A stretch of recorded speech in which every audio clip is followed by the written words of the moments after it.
There was an abandoned factory near a train station that recently had been torn down.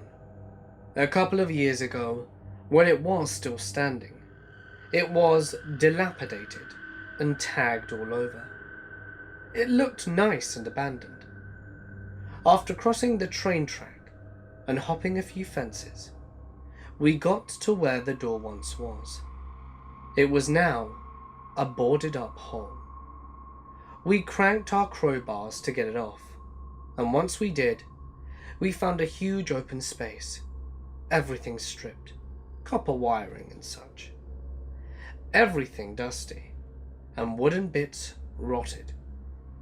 It smelled dank and mildewy, and was so dark, and it seemed like no one had stepped in there for years. This factory was huge. We decided to pop out from wherever we had, and came to explore another side. Once myself and my 3 friends came out, we searched along the sides to find another entrance. Then, the flashlight pointed at us. Shit! The cops. Goddamn, I don't need a trespassing charge. Then, oh shit, he has a gun. I wish this was a cop, and threat of a charge. We were huddled behind a hunk of scrap, and he was bellowing for us to get out. The fear I felt at that moment was unreal. Shaking, clammy, we stepped out. He pointed this bright-ass flashlight at us. His demanding voice went from a low growl to a more frantic, pissed-off one. Who the hell are you, and what are you doing here? Do you know where you are? One of us, the calmest in our misguided Scooby gang, said confidently that we will leave and never return, and to please allow us to. He says he'll walk us out, which was less walking us out, more so blinding us with his flashlight, and directing us to jump the fences and walk away, with his gun pointed at us. Having my back turned towards this weapon-wielding man was terrifying. My option was to do what he said, and hope that he wouldn't shoot. The obvious one. But having to trust that he wouldn't mess us up while vulnerably climbing the chain-link fence in the dark will always stay with me. I don't know if there were people maybe taking meth, or what was being done in that factory by its apparent occupants. It's gone now, but that memory gives me chills whenever I pass there. I have a few more instances with abandoned places, but this was the most traumatizing. On another occasion, the same group of friends and I would visit this big, multi-level building that was up in the mountains. It was supposed to be a rec center or country club, but it was stopped in the midst of construction because of the outdated and hazardous materials being used. I believe this was because of asbestos, and a building was built elsewhere, but this one remained because of financial reasons.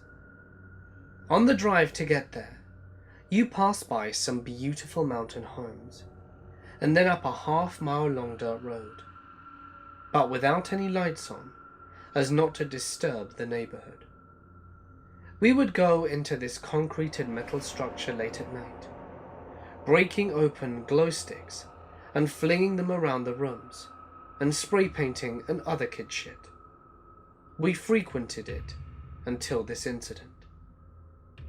The group that had gone there was smaller than our usual, 4 or 5, and was just me and 2 other friends.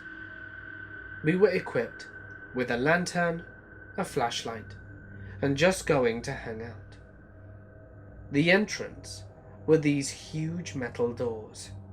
They were extremely heavy, and it took the 2 of us to push very hard to move them even a little bit. They were always open. Everything looked normal. Usual amounts of cigarette butts and general trash. Doors open, no other cars or anything around. Everything looked as if no one was there. We entered into a room about the size of a bedroom. That is directly to the right. This one is so dark and small compared to the vast open spaces of the lower levels. So naturally, the most fun to spray glow sticks and have glow-in-the-dark shit in. There is a comically creepy book that is a pretty old children's book sitting there. It's about Mother Goose and tells little tales that we've all heard. The illustrations are super weird looking. Anyway, who doesn't love getting scared? So one of my friends picks it up, because we're into this creepy book that we found and are probably going to keep it. We keep walking around the inside and hear squeaks and screeches. This is in the mountains, and this is an old building. Whenever we heard noises, our minds go to two places. It was either one, an animal or bug, or a clanky piece of metal, as these things were heavy, or two, we are in an abandoned place at night. Anything heard is going to be scary. We all smoked at the time, and went outside to the stairway that goes into a hole where there is a locked door, sat on the stairs and smoked. We heard a little high-pitched scream that almost sounded like it could be from a magpie. It creeped us out, and then we began to hear rustling and some sort of soft clomping. Very rhythmic. Almost seemed to be too much for people walking, but probably there was another person here. So we decided to scope it out. We carefully walked the perimeter, but see no people, no cars, nothing indicating that someone else would be there. When we walked to the entrance, my friend jokes that the book is haunted and causing these disturbances. She says that she better give it back to the ghost so it won't get mad or something, and throws it towards the entrance. It lands, opens, and flips a couple of pages. The night was still very still, not breezy or windy, and we started to freak out. We feel a little unsettled and unsure if we should go back in. We also lost our lighter, so we only had our flashlights, as we couldn't light our lantern anymore. Then, this huge creak. One of the doors is shut. How that happened without us hearing is beyond my comprehension, as we would have definitely heard it. It's extremely loud. The other door, this heavy-ass door that is damn hard to move even one bit, is closing on its own, fairly quickly, and glides shut with a loud bang that makes us all jump. We booked it at that point, ran into the car, and never went back. It doesn't seem that scary to recount, but damn, when I think about what I saw, I feel sick. I have horrible nightmares about this place, when the outcome is much more grisly, so that doesn't help. It was my first night in a new city, and I called my mother to tell her that I had arrived safely. She tells me that the girl I dated when I was 17, as I was now 23, and hadn't heard a peep out of her in 5 years, called out of the blue looking for me and left her lumber. Lonely and bored, I rang her up and had a strange catch-up session.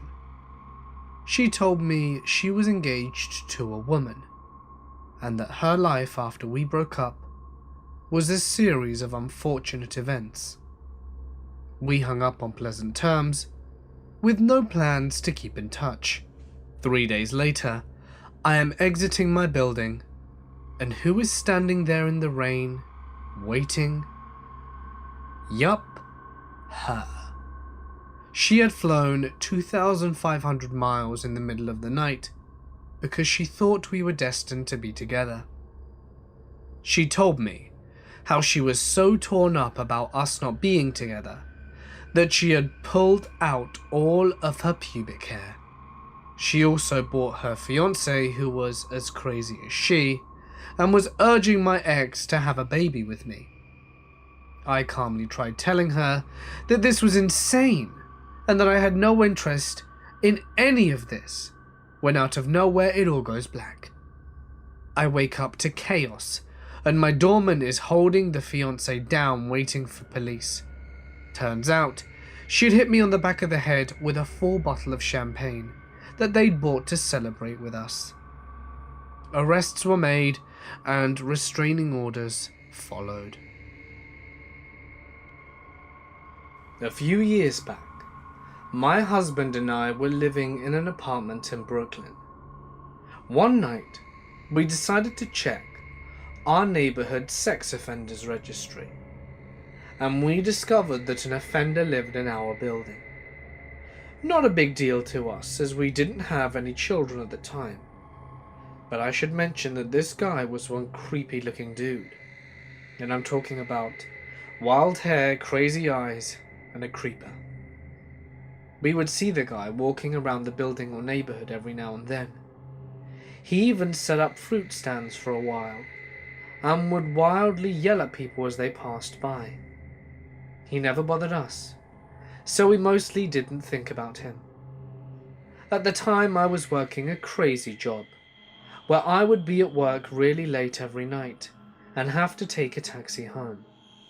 On those nights, my husband would stay up late, and wait for me to get home. I was also a bit brain dead when I would get home after a 20-hour shift, so sometimes it would take me a while to find my keys, and my husband would have to let me in. One night, I had texted that I was leaving the office at around 3 a.m. About half an hour later, my husband heard our door handle jiggling. Assuming it was me, he got up to let me in. However, something made him look out the peephole first, and there he saw him, the sex offender, completely naked, standing outside the door. As soon as my husband looked out, the guy stopped jiggling the handle, looked up, and put his eyeball right up to the peephole to try and look in, as if he could tell if someone was looking out at him. Then for some reason, my husband opened the door. As soon as he did, the guy tried to force himself in the apartment. Eventually, he got the door closed and called me. I was about a mile away from our building when I received the call, and I was terrified. It must have been obvious, because when we got to the building, the taxi driver asked if he could walk me to the front door. I told him yes, and that I would appreciate it, and he stood with me until my husband came from outside to walk me in. We lived on the 6th floor, and from the moment we walked in, you could hear someone running up and down the staircase. We ran to the elevator and jumped in, pressing the closed door button over and over until the elevator started to move. When we got to about the 3rd floor, the floor where the sex offender was at the time, he began banging on the elevator doors, trying to get in. And then we heard him go to the stairs and start running up the stairs to catch us. When we got to our apartment, we called the cops and reported the terrifying situation. It took them 2 hours to arrive, and by that time the guy had already picked up his clothes and gone home. The cops didn't even come inside the building. They made us go outside and didn't even get out of their cars. When I explained what happened, they responded by saying, "You live in Brooklyn, get used to it." Eventually we moved out of the building, but whenever we go back to that neighborhood, we still see the guy at his fruit stand, yelling at people walking by. A few years ago, I was backpacking in Eastern Washington with some friends of mine. I don't know how well you guys know Eastern Washington, but it's pretty much dust, sagebrush, and dirt. We decided to hike up on top of this canyon, and from there, you could see miles and miles of straight nothing. After a few hours of traversing the top of the cliff, we eventually found a little crevasse that kind of took us a little ways underground into a pretty decent sized cave. The cave was filled with little bones, like mice and bats, in one of the corners of the cave, there was a rock fixture that jutted up from the ground and almost made a separate room. In the room, we found lots of scratches on the walls, photographs, and 3 bottles with notes in them. While this was kind of off-putting on its own, we figured it was just some sort of joke, and we'd find a silly SOS note in the bottles. The scariest part about it all was the photographs were super ordinary, of families and normal people, and 2 of the notes in the bottles made no sense at all. While it was English, it was pretty much straight gibberish. None of the words made any sense in context with the other words. The 3rd bottle had a super ordinary letter, talking about what they'd been up to, something you'd send to a fairly distant relative after not speaking with them for a while. I don't really know what to think of it all. I feel like it could have easily just been someone joking around, but it was almost too strange for that. Under a church in my local town, there is this green door covering with no handle, because it's a wooden, real fake door. Legit though, it's a door with no hinges. It's meant to just stop access into there. I'd like to mention the door is on the back side of the church, and outside the church grounds. There's no road near it. One day, me and my mates saw someone had smashed the wooden door thing to pieces. As typical teenagers, we wanted to explore, but me being me, I said we should research it. In our town, there are quite a lot of tunnels linking houses and shops that are usually chained off, but a lot of them are still open and haven't been explored. This was the first time when we wouldn't have to ask a shop owner to have a look. I found that they were apparently all these ghosts, including the Blue Drum Boy, who got killed during a war in the early 11th century. My friend believes in all the paranormal stuff, so he got his cross and ghost shit ready. I packed a 500 lumen torch to light up the place and had a pack of batteries spare, as well as a walkie-talkie and all the other essentials. It was the early hours and pitch black, and we went in. Everyone was completely silent as we crept down the stairs, and suddenly we realized there was a 90-degree turn where we couldn't see the right. Everyone was scared shitless to go down first, so my mate lit a red flare and threw it in. Then we all walked in together. There was this huge room with another doorway. We looked around the first room, finding needles and blood. We carried on through the doorway and found a grate that had a ladder off it. Obviously we were buzzing and thought, what a great idea to cut through the lock and climb down the ladder. 3 out of the 4 of us were down when the largest of us all started climbing. It was rickety and kind of rusted, and it broke when he was halfway.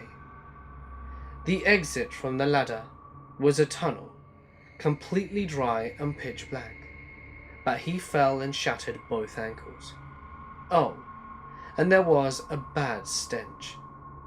Yeah, bad situation as we couldn't get back up the ladder, and my mate couldn't walk, and he was the biggest guy, so we had to carry him.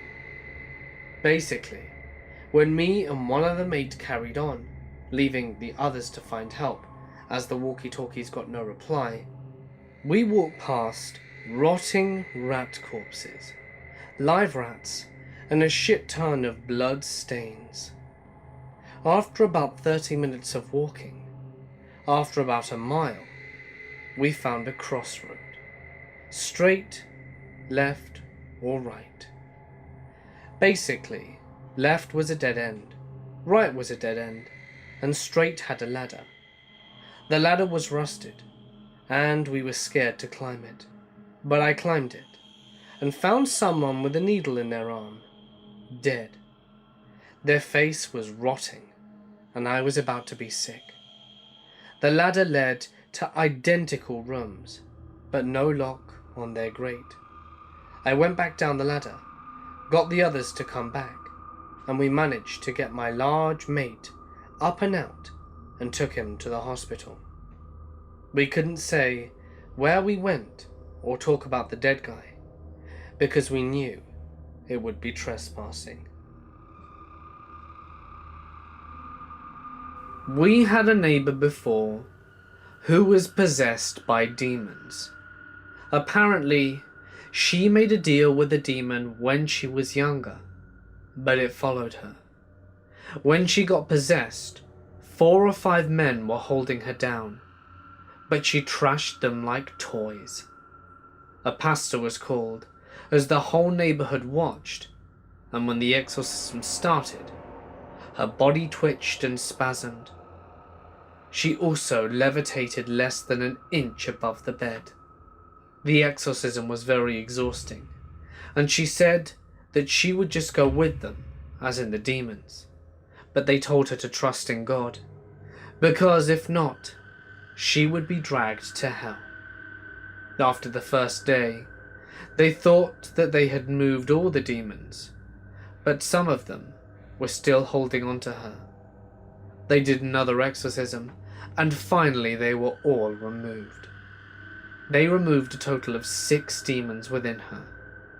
And I also saw a news story on TV, where several students in a school in a very rural area were possessed. What's weird about this is they started speaking Latin, German, and Greek, languages that are not taught in schools here in Asia, the Philippines.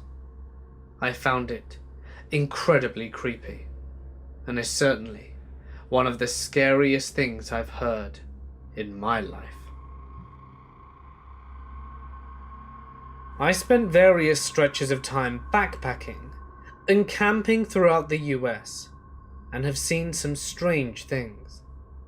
My brother and I came across an abandoned trailer town of sorts that scared the hell out of us. We also came across a run-down and really small town out in New Mexico that seemed to have 1 person living in it. On the fact that there was still some food and supplies there that were just fairly fresh. We spent a couple of days there trying to find the person, just to find out why they were staying in the town, and we never found a soul. We also found the skeletal remains of an unknown number of deer, ranging from bucks to fawns, ensnared in barbed wire fencing that encompassed a 10 by 10 area in the Ozarks. A few of the skulls topped the fence posts, and there was 1 post in the middle of the area that had decaying deer bodies. Looked to be 2, but there were only 6 hooves jutting out of the wreckage, and they were wrapped around it. We found a dummy hanging from a tree while in the Yukon Territory of Canada, literally out in the middle of the woods. No reason for it as far as we know. We also came across a dead junkie on a road out to Olympia, obviously OD, as he had his arm tied and a needle in his hand. Eyes were glazed over, and staring right ahead with his mouth slightly ajar. I need to give you a bit of background. When this occurred, I was not living the healthiest of lifestyles. I quit using heroin when I was 25 and moved to France for 5 years. I just recently moved back to the States this past summer. This is relevant because it speaks to my mindset at the time, all about how this occurred, and why I was comfortable taking the absurd risks I took. I was a drug fiend. Anyway, onto the story. When I was 20, I had moved from Baltimore to the Eastern Shore, thinking the distance would help mitigate my habit. It didn't. Instead, I just ended up driving to Baltimore every couple of days and buying several $100s worth of heroin, instead of just buying less on a daily basis. In the process, I got to know a lot of good people, some of them hacks. In Baltimore, a hack is someone who operates a cabbie illegally. Often they take people into the city to pick up their drugs, or just charge half the rate of a legit cab driver. I had met an older guy at a Dunkin' Donuts in Dundalk who did this. Now, I wasn't into the habit of using hacks, but one night, my ride went down a one-way street the wrong way in front of a police officer, and we were pulled over and searched. It ends up the idiot had brought his stash of pot with him. So we were arrested, and God was I pissed. Around midnight that night, they released me. It ends up that not only had my friend admitted ownership of the marijuana, but the reason they'd used to search us, that his license was showing up as suspected, was bull. And my friend's lawyer had called them up on it. So there I was, in the middle of Baltimore City with no ride and nowhere to go. Dope sick in the middle of December. They released the men and women separately, and my friend's cell phone was still off at the time when I tried to call it. It ends up he'd been released several hours earlier, but had left his phone in the truck. For anyone who hasn't had the pleasure of being arrested, they impound your vehicle. You're out of luck re-getting your vehicle back. Not to mention another couple of $100 in the hole. As I mentally ran through my list of options, I remember the hack I'd met earlier that week, and decided to give him a try. I figured that at the least, if he was still awake, I could pay him to help me cope, and drop me off at the Greyhound bus station to wait out the night. Well, I called, and not only was he up and about, but he was also only about a 10-minute drive away from where I was being released. The fact that he was still up and about at 1 in the morning may have given normal people pause. I just assumed he was probably a crackhead, tweaker, or some such, and wrote it off as luck. Within half an hour, he showed up, and I clambered into the long grey sedan, just grateful to be out of the cold and back on solid ground. Now, to give you an idea of the way this guy came off, the very best I can think to describe him is grey. Everything about him just grey. His vehicle was a medium dinged up grey. His hair was very longish and a deep, solid grey. Even his palace seemed grey. I remember he had the face of a postmenopausal woman. Sort of Jolie, if you know what I mean. Soft. In retrospect, the guy was creepy as all get out, but at the time, he seemed unexceptional.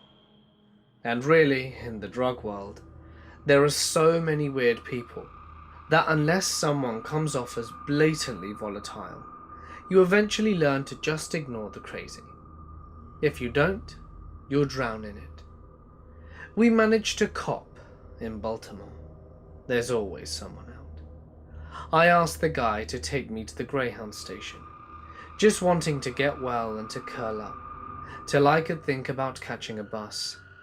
And he just sort of looked at me, looked down, looked back up, and then asked if I just wanted to go watch TV at his place till the buses began running. Looking back, I remember feeling a bit hesitant, but the man seemed so unexceptional, such a non-entity, that I couldn't imagine him being a threat. And, if I'm entirely honest, I just wanted a clean, warm place to get it on. I was well beyond dope sick at this point. All my consuming thoughts were to just get straight. Taking my silence for hesitation, I remember him telling me not to worry, and he wasn't going to try anything. I ought to have mentioned that I am a 5'6", 100-pound female, 20 years old at the time, and the bus station wasn't the safest place for a tiny female like myself to be hanging out at 2 o'clock in the morning. That he was just trying to help. Well, I thanked him. I said sure, and we proceeded to drive out towards the county. To this day, I'm still not sure in which direction we even went in. Just that wherever it was that he lived, it was about half an hour outside of the city, and that it was not in the woods, but in a heavily wooded area. As we neared his house, he started acting a bit strange. Not enough to set off the alarm bells yet, but still. I'll never forget him saying that either the police chief or the chief's son lived in the same cul-de-sac that he did, that they were friends, and that the guy had helped him out of what turned to be a few predicaments. The house was right on a lake, with a dock in the backyard, and I have no idea what county this was in, and no one I've tried describing it to has ever been able to pinpoint it either. It was totally alien to me. We pulled into his driveway, and I was shocked to see that his house was closer to being a McMansion than the hovel I assumed I was in for. He would go on to tell me as he parked and we walked up to his door that it had belonged to his mother, who had recently passed away. Here this ratty little man with a ratty little car, in his ratty little clothes, is living in an extremely well and expensive house, driving around all day and night for pocket change, and basically living in a Dunkin' Donuts. I was a bit more skeptical. When we went inside, the situation became even stranger, but at least more familiar. More in line with what I'd seen the guy do thus far. The house was covered in two things: dust and knickknacks. And when I say covered, I mean covered. Every square inch surface space was covered in a tacky little porcelain angel and dollar store crap. Shelves, tables, the top of the ginormous old box television, even the kitchen was covered in them. The kitchen itself I only saw for a brief moment, but I'll never forget how even the sink was filled with the things. There were the obligatory dollies that all old people seem to have in spades, all of them, coated in dust and discoloured. I asked where the bathroom was, and excused myself to go get high. I was getting pretty weirded out at this point, and I just wanted to get straight to it in order for me to decide what to do. The first thing I did was went back to the living room, which was the first room you walked into when you came into the door. I didn't want to go any deeper into the house. I really wanted to take a look at the lock on the door and to create an exit strategy, and hope I didn't really need one. The hope was quickly dashed. The first thing the guy did was bring me a glass of water and a handful of pills. I asked him what the pills for, and he said to sleep. Now it's 3 a.m. At this point I have to be at the bus station by 6 at most, and we have maybe 2 hours before we need to leave. I tell him that I don't think that's a great idea, since falling asleep isn't on the agenda, that we didn't have time even for a quick nap. Well, he starts to become pretty insistent that I take the pills.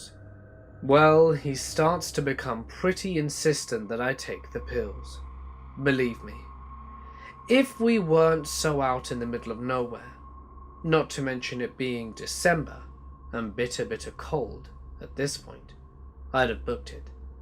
Instead, I sort of laughed and took the 2 pills out of his hands and stuck them in my mouth and took a sip of water saying, "Well, what the hell." Immediately he brightened and shuffled off to get me another glass of water, which I requested. Looking back, I shouldn't have even drunk the bloody water. I spat out the pills and shoved them in the seat of the sofa. The whole time we'd been talking about little things. Baltimore, local politics, music, nothing deep. At this point, he starts asking me about my chemicals, about drugs. Specifically, what sort of drugs will knock someone out, but not harm them. How much you need, or what for someone. Say, for someone tiny, like myself. I try to act as if this is entirely normal conversation. At this point, it seems that my existence is dependent on whether or not I register how abnormal the entire situation was. I think my thought process at the time was that I couldn't act as if I knew anything was going on. And as time went on, which you'll see what I mean in a bit, was that I couldn't act as if I knew what was going on. That I couldn't act as if there was anything strange or alarming occurring. That he would be stupid to let me leave, and let me live, if he knew that I knew exactly what was going on here. That I need to seem like a non-threat. The whole time we are having this discussion, by the way, the guy kept trying to get behind me. At one point he succeeded and started rubbing my shoulders. I just laughed, said I wasn't a fan of massages, and that I needed to run to the bathroom. When I came back, I made sure to sit on the side of the sofa that was against the wall, and I'm looking around for a phone. But I don't want to ask for one, because I don't want him to know that my cell phone is dead. Yeah, another great stroke of luck. My cell phone had died about 5 minutes after I called the creep to come and pick me up. Now this whole time, the guy had been pacing around the living room, sitting for a few minutes, only to get back up again, walk back and forth a bit, and then of course, sit down. He'd begun talking about his mother, how she collected these knickknacks, and how she'd died, a heart attack, and how he'd been thinking about renovating the house, but hadn't had the heart to make any changes to anything yet. So he says he wants to show me something. He wants to show me the upstairs. Why I didn't run screaming out of that place I didn't know. I think part of me was still very much hoping that I was misreading the situation, and this guy was just lonely and creepy and socially maladaptive. Not actually dangerous or anything. But here we were, yet one more horror-filled trope coming into play. Creepy obsession with mother and bizarre dust-filled house, perfectly preserved in memory of her, down to the last glass that she used sitting on the kitchen table. I shit you not. And now the guy wants to show me the upstairs. He wants to show me her room. So I follow him up the stairs. At first, he makes it obvious he wants me to go up before him, but I wasn't having any of that. We get to the second story, and there were 3. I never made it to the third, however, and turn off down this hallway, and he opens the first door to the left and goes in. Honestly, I'm half expecting to see the body of his dead mum lying on the bed or something, and find myself seriously relieved when I find myself standing in just one more dust-coated room full of crap. I don't remember much about the room. I remember the bed was made, and that I couldn't tell if the comforter was dark or just covered in so much dust that it appeared that way. He gestured for me to sit down, and I obliged. What followed was the worst experience. He sat down on the end of the bed, next to me, and began talking about his mother. After a bit, he looks at me and said, "You're so beautiful. I bet little girls really like you." I tried to lead the conversation back to his mother. He gets up and walks over to the far wall of the bedroom, starts referring to our earlier conversation about drugs and knocking someone out. He asks me what I would use to knock out a child, what I would use to keep a child knocked out for long periods of time safely. I'm trying at this point to act as if I'm still on point, as if I'm not finding this line of conversation to be dreadful, creepy, and horrible. I tell him I really didn't know. I'm just a dope friend, not a chemist. He asks about heroin, and if that would be safe. At this point I've just had it, and I think he can tell. And he says, "I want to show you something." I begin to protest, and tell him that I have to use the restroom, but he insists. He pushes on the cheap wood paneling on the wall, and a large square of it swings open. He gestures inside, says he's been working on it for a few years, that it's just big enough for a small woman, but made for a child.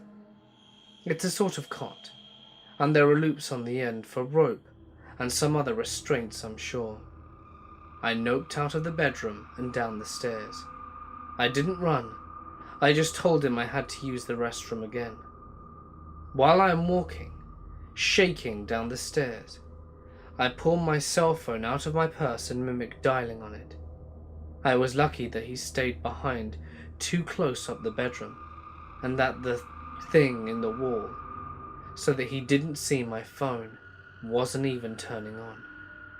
I pretended to be having a conversation with a friend of mine, and at that point he showed up, began loudly recounting that we had transpired the evening to my friend, and I told him how I called the nice gent we had met.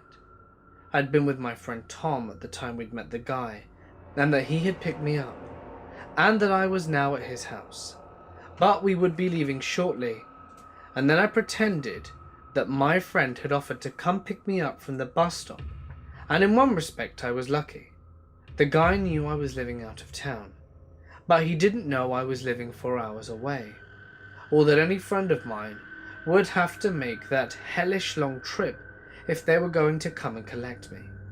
I told my friend that I'd head out for the bus station ASAP, and that I'd see him soon. I still remember the look on the guy's face as I said that. It darkened. You know the look that snotty, spoiled little kids get when someone actually dares them and tells them no? It was like that. It was like that look, but worse. There was something almost perverse about seeing it so openly displayed on the face of a 50-something-year-old man. So I started to grab my purse and zip up my coat, all the while gibbering on about how my friend remembered him and had said to tell him hi. It seemed at the time that there were two things that were of the utmost importance at that moment. The first, to make him feel that I hadn't found him or anything he said or displayed odd. I didn't want him to think I would be some sort of threat to his plans or his well-being if he ever let me leave. Secondly, I wanted him to know that he was identifiable, and that if someone, at least someone, who could identify him, knew I was with him. This is pretty much the end of the story, although I had one more far worse encounter with the same guy a couple of weeks after. He took me to the bus station and acted shitty the entire time we were driving there. The second encounter convinced me not only that I was lucky to be alive, but that I had spent several hours in the home of a serial killer.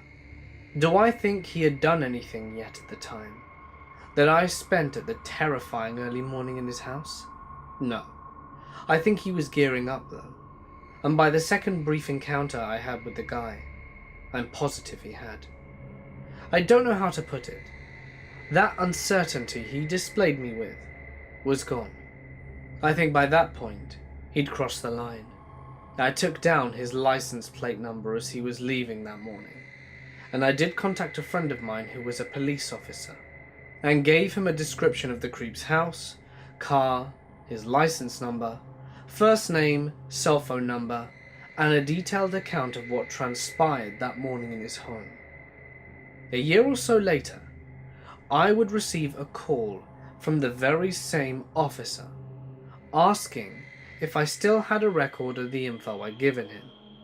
Unfortunately, I no longer did, and the owner of the Dunkin' Donuts on Eastern Avenue that the creep usually did frequent had no information on him. The last he'd seen of him, the creep had come by to show him a car he'd purchased. It was black and a sedan, and that's all the owner knew. I was on high alert for a week or so.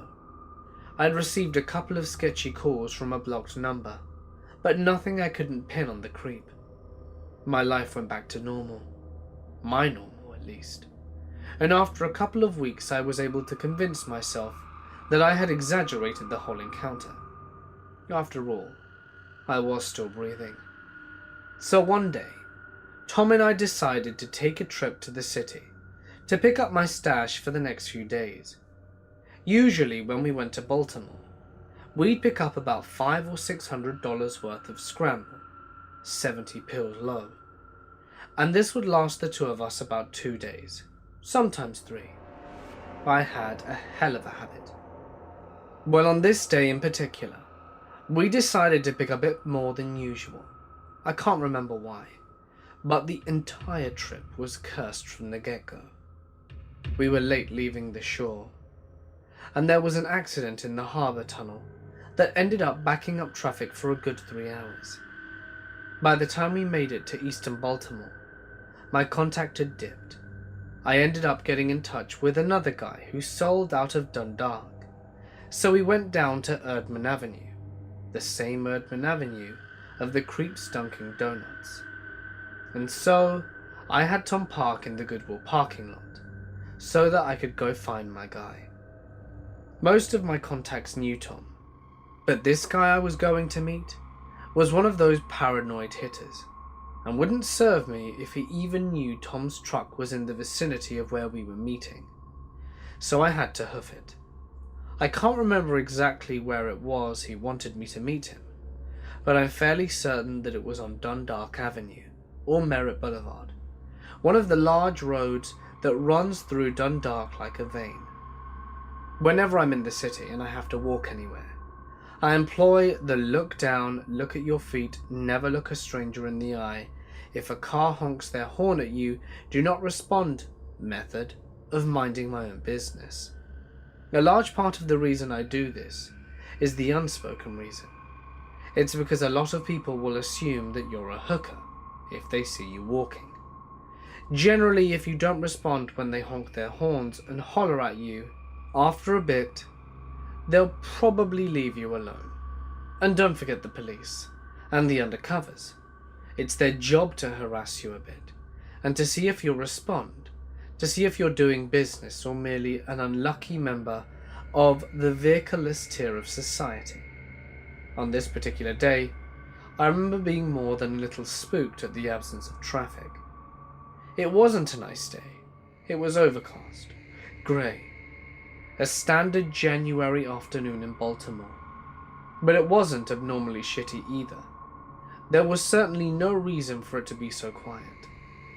I was walking down one of Dundalk's larger roads. The traffic should have been steady. There should have been a few people shopping and walking about at least. But no. It was just me and the occasional ragtag car.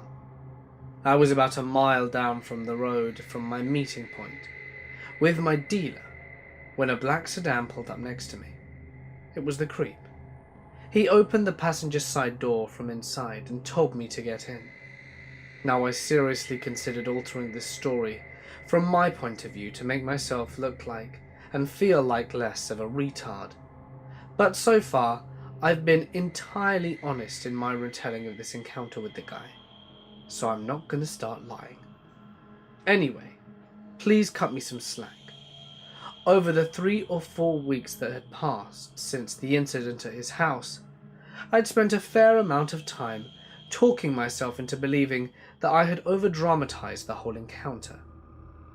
That maybe that little room in the wall with the cot hadn't been what I thought it was. In short, I had tried to convince myself that I was just a heroin-addled junkie who had blurred the lines in between reality and fantasy. So when the creep pulled up and told me to get into his car, there were a lot of reasons why I did that, instead of doing what a sane person would do, which is start screaming, running, and pitching a fit and just generally noping the hell out of there. I've tried to figure out that day why I did that, and all I can say is that I'd been convincing myself that there was no way I'd actually experienced what I thought I had, and my dislike at the feeling that I'd been a giant coward. I sort of felt compelled to face the guy and verify that no, there was nothing strange going on, and that it really had all been in my head. But at the same time, there was another dynamic at play. The fact that I was still sickeningly afraid of the creep. I remember pulling back from the open door of the car and looking around, looking at the whole lot of no one and nothing on the street, and thinking that if I didn't go willingly, he could easily run me down on his own. I told him I was busy, and I told him I was on my way to meet my guy, and he said that's fine. He'd take me the rest of the way and drop me off, that he'd even take me back to wherever I was going afterwards, if I wanted me to. So I got into the car. I was absolutely terrified. Then I fell back into the same routine I'd utilized the first time round, acting disoriented and high, harmless, and glad to see him.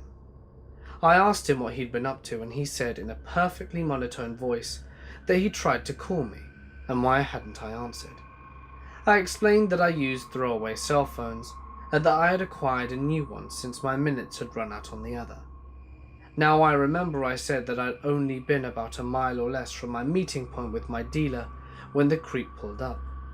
My hopes were pinned on him keeping his word, and actually taking me to where I needed to go. If that happened, I thought that everything would be okay, and that I didn't need to worry. But of course it didn't.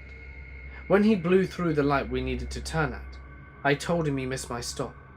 "Oh," he replied, "don't worry. I'll take you to where you need to go. I just want to talk to you for a minute first."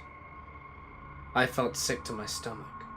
He pulled off Dundalk Avenue, and I could see that he was turning into one of those little parks that they have dotted throughout the city. Parks with jogging paths and a few token toys and swings for children. If I recall correctly, there was some sort of school or other government building in the background. I remember thinking that as soon as he slowed down just a bit, I was going to jump out of that car. I also remember thinking that I need to relax, that if he even thought for a moment that I was beginning to freak out, my chances of him slowing down or giving me any sort of out would be nil.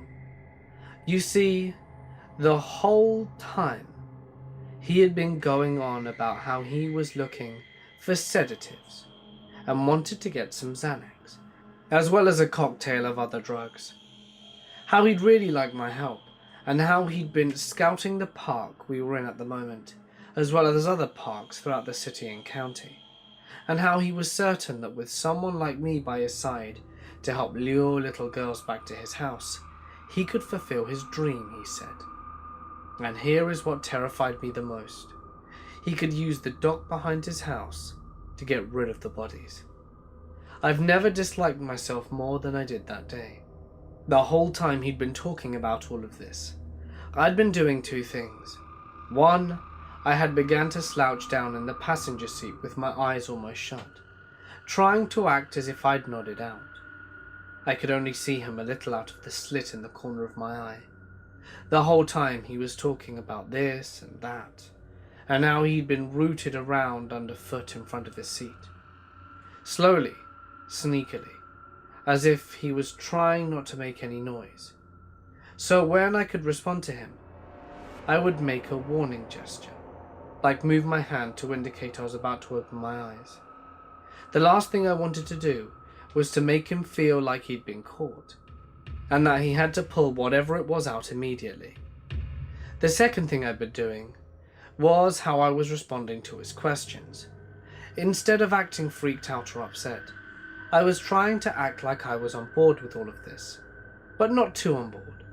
I was trying to act like I was considering it, like I had the option to do this if I wanted or not.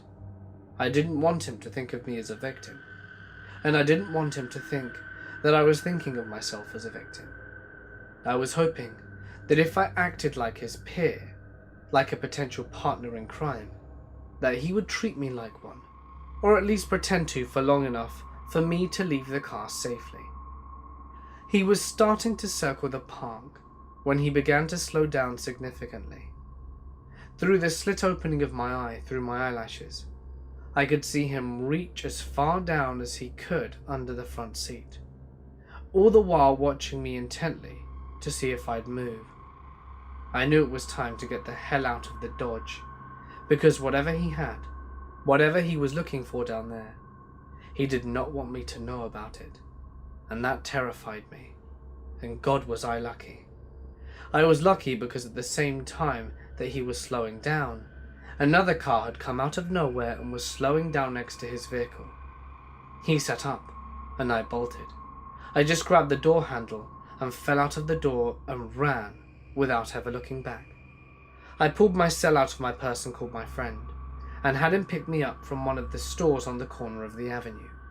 I was bawling, terrified at my own stupidity, at how close I knew I had come to ending up in someone's psycho dungeon. This was how he referred to the hole in the wall during the rant that day. All because I didn't listen to my instincts, or hell, just pure common sense. I cried and cried and cried, thinking about the creep and all the things he said he wanted to do to little girls. This, for all intents and purposes, is the end of my encounter with the creep. But 2 or 3 months after all of this happened, I received a phone call one day, and I didn't answer it because the number was unfamiliar. Later that week, I checked my voicemail. It was the creep. He changed his number and wanted to let me know he had finished renovating the house and wanted me to come see it. He said he put an ad in some paper and was letting out various rooms at boarding rooms for women only, and that he had some interesting ideas he wanted to talk over with me. I forwarded the new number to my police officer friend and changed my own. Despite what I said earlier when I had told the creep that my number I'd changed and I used throwaway phones, my number had never changed. I just never answered because I didn't know, and prior to our second meeting, had not bothered to set up my voicemail at that point in time. Over the years, I've tried on and off to find the creep's house. Now, with Google Maps, I may even be able to narrow down the county.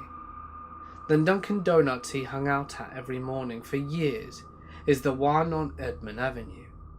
Google Maps shows the Dunkin' Donuts with a bus stop out front, for anyone that's interested in checking it out. I still think the best bet is the owner of the Dunkin' Donuts. The creep hung out there for years, picking up business, drinking coffee, and talking to the owner. I refuse to believe they didn't know each other a bit better than the owner made out, or that the creep just never showed up there again. I can believe that he may have cooled it with that place after our brief encounter, but I think it's almost a given that he'd have gone back eventually. The only other point of possible identification I can think of is the cop that the creep claimed lived in the same cul-de-sac that he did. He said it was either the police chief or his son. I remember him seeming to find that amusing, and he laughed about his friendship with the cop. But they were on the river of the cul-de-sac, and it had to be accessed via a bridge from the main road. Beyond this recollection, I'm tapped. Anyone out there with addiction issues, you can beat them. I was a heroin addict from 19 to 25 when I picked up and moved overseas.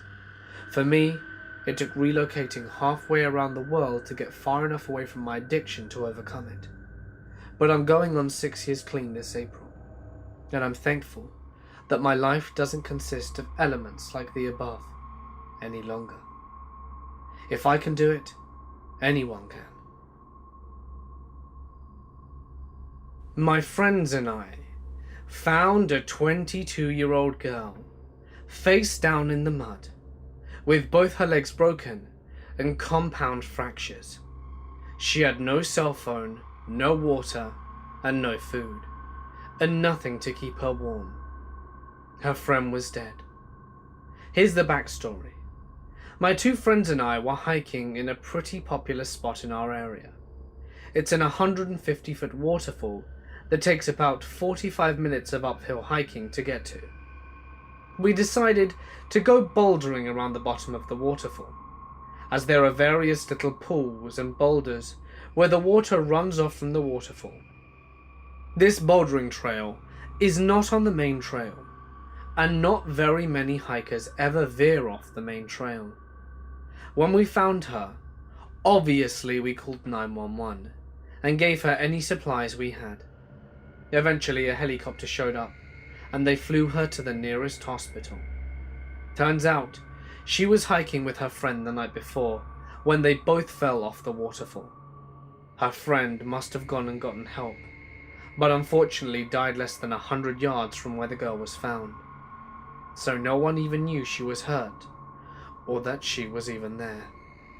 It's a miracle she was still alive, and mind-blowing to think what she had gone through when we found her 20 hours later. I lived in a national park by myself for 3 months. Several times when I was going back to my trailer for the day, I would hear music, like a music box or ice cream truck.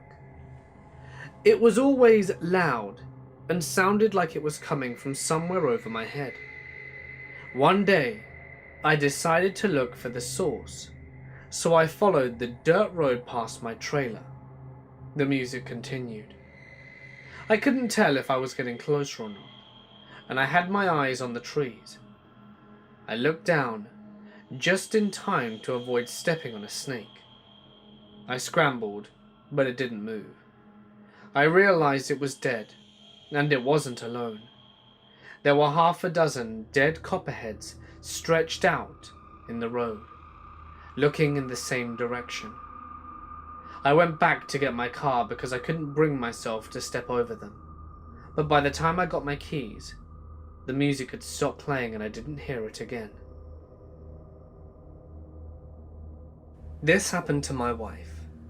She is an RN, and she was on float to another unit helping out, as she normally worked cardiac, but she was helping out on this one occasion in the Alzheimer's unit.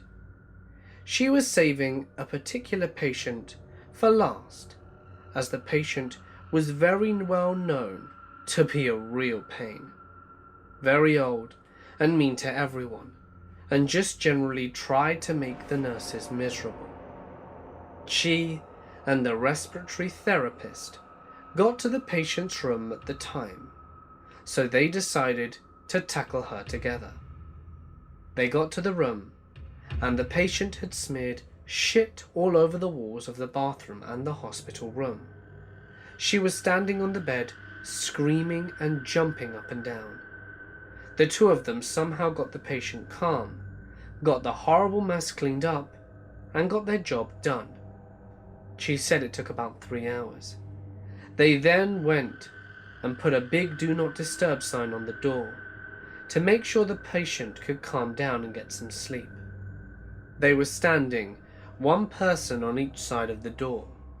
herself and the respiratory therapist catching their breath and proclaiming how much that sucked when they spotted someone. A big farmer-looking guy wearing a John Deere baseball cap, overalls, a red plaid checkered shirt, and big work boots coming down the hospital hallway, and he looked kind of annoyed.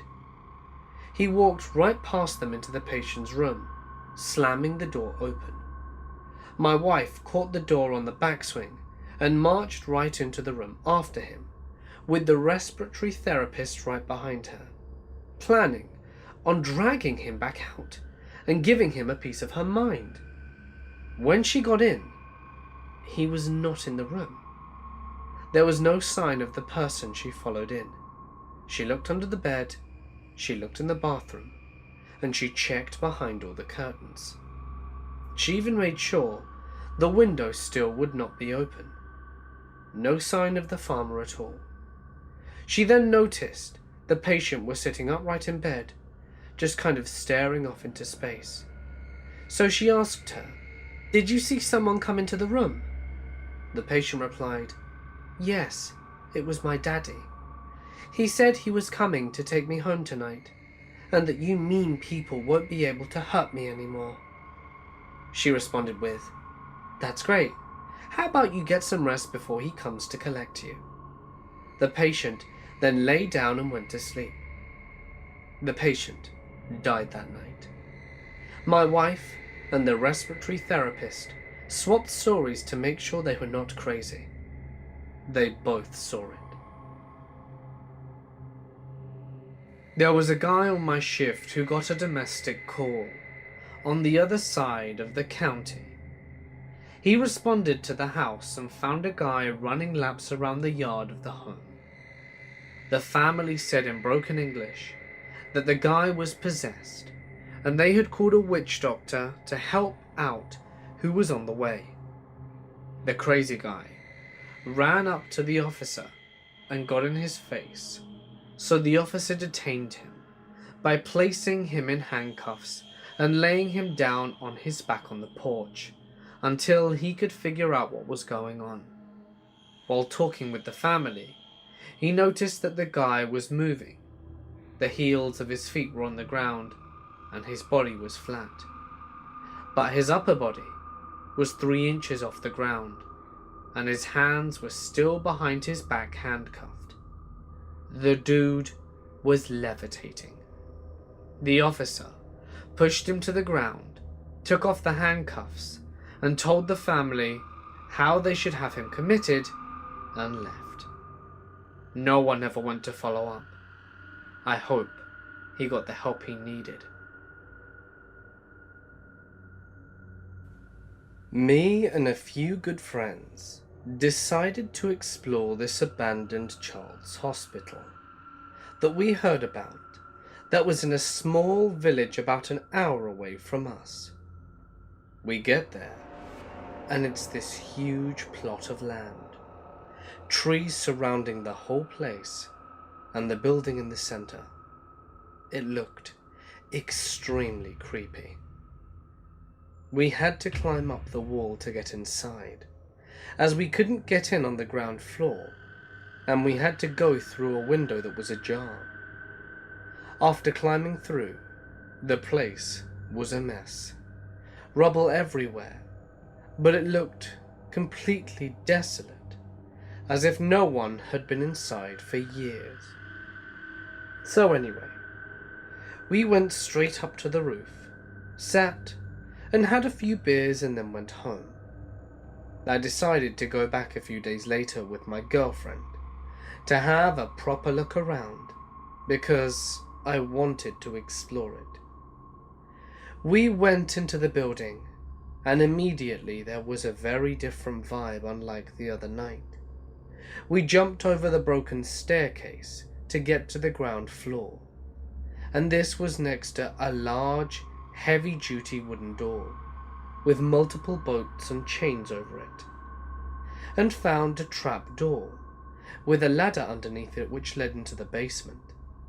I convinced my girlfriend to come with me, but she wouldn't explore the basement when we were there. just stayed at the bottom of the ladder with her torch while I had a quick look around. This is when it got really scary. I walked past some machines in the small room, which was completely empty, with the exception of a kicked over chair and a noose hanging from a pipe directly above my chair.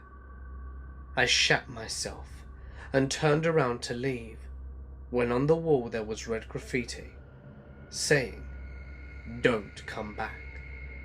Needless to say, I haven't been back. My girlfriend told me after that she felt I was gone for about an hour, when I knew I was only gone for about 5 to 10 minutes.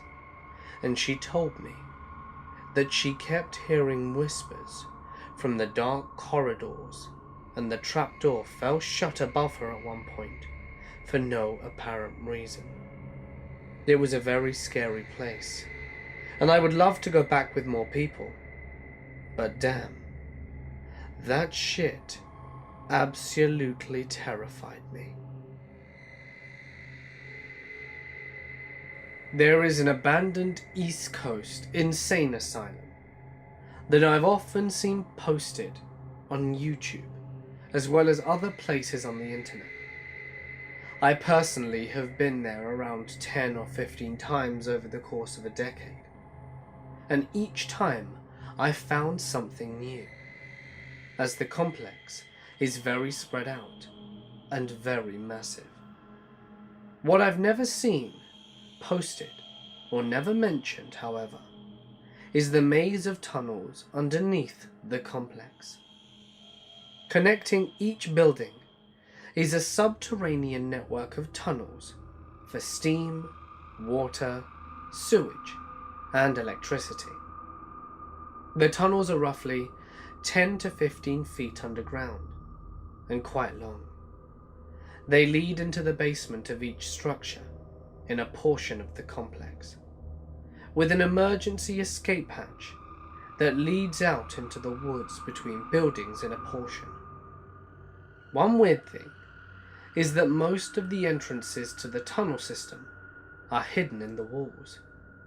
I exited through a door once and found myself in a room that was the complex's post office, where I'd literally been 5 times before and had never noticed that there was a hidden passage integrated into the wooden paneling. The complex has been abandoned for 20 to 30 years, so parts of the tunnel are very wet with leaking water. When you're down in there, you constantly hear environmental noise, as well as echoes from your own movements. There is nothing reflective down there, and there are no outside sources of light. If you don't have a bright enough flashlight, it can get kind of difficult to make out features of things in the distance, and you're relying a lot upon the slight tonal differences of what you can see to determine what something is off in the distance before you're right up onto it. If you go out on a moonless night and shine an LED pen light against a concrete wall from 15 feet away, you would get an idea from what I'm talking about. Now, for the terror. First of all, I have a stupid habit of going into these places by myself. I've recently started correcting this, because you never know when an accident could happen, leaving you alone underground in the dark. The last time I was in the tunnels, I was by myself, with a single AA battery-powered 75 to 100 lumen LED flashlight.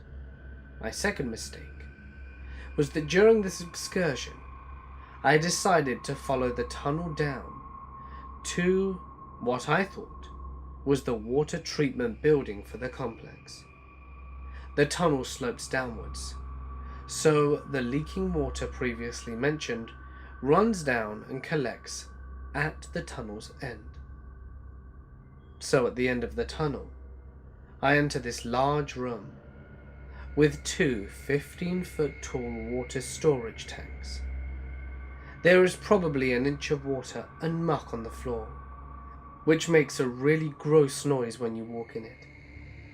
I am still standing, looking around with my flashlight, and from the opposite side of the room, I hear it.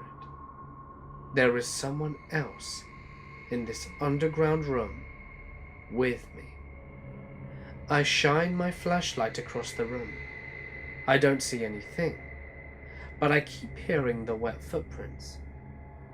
All of a sudden, I shine the light on this human-shaped object that is just black. There is no difference in shading or anything, just like a shadow against the peach-colored concrete wall. I stammer out, "Hello?"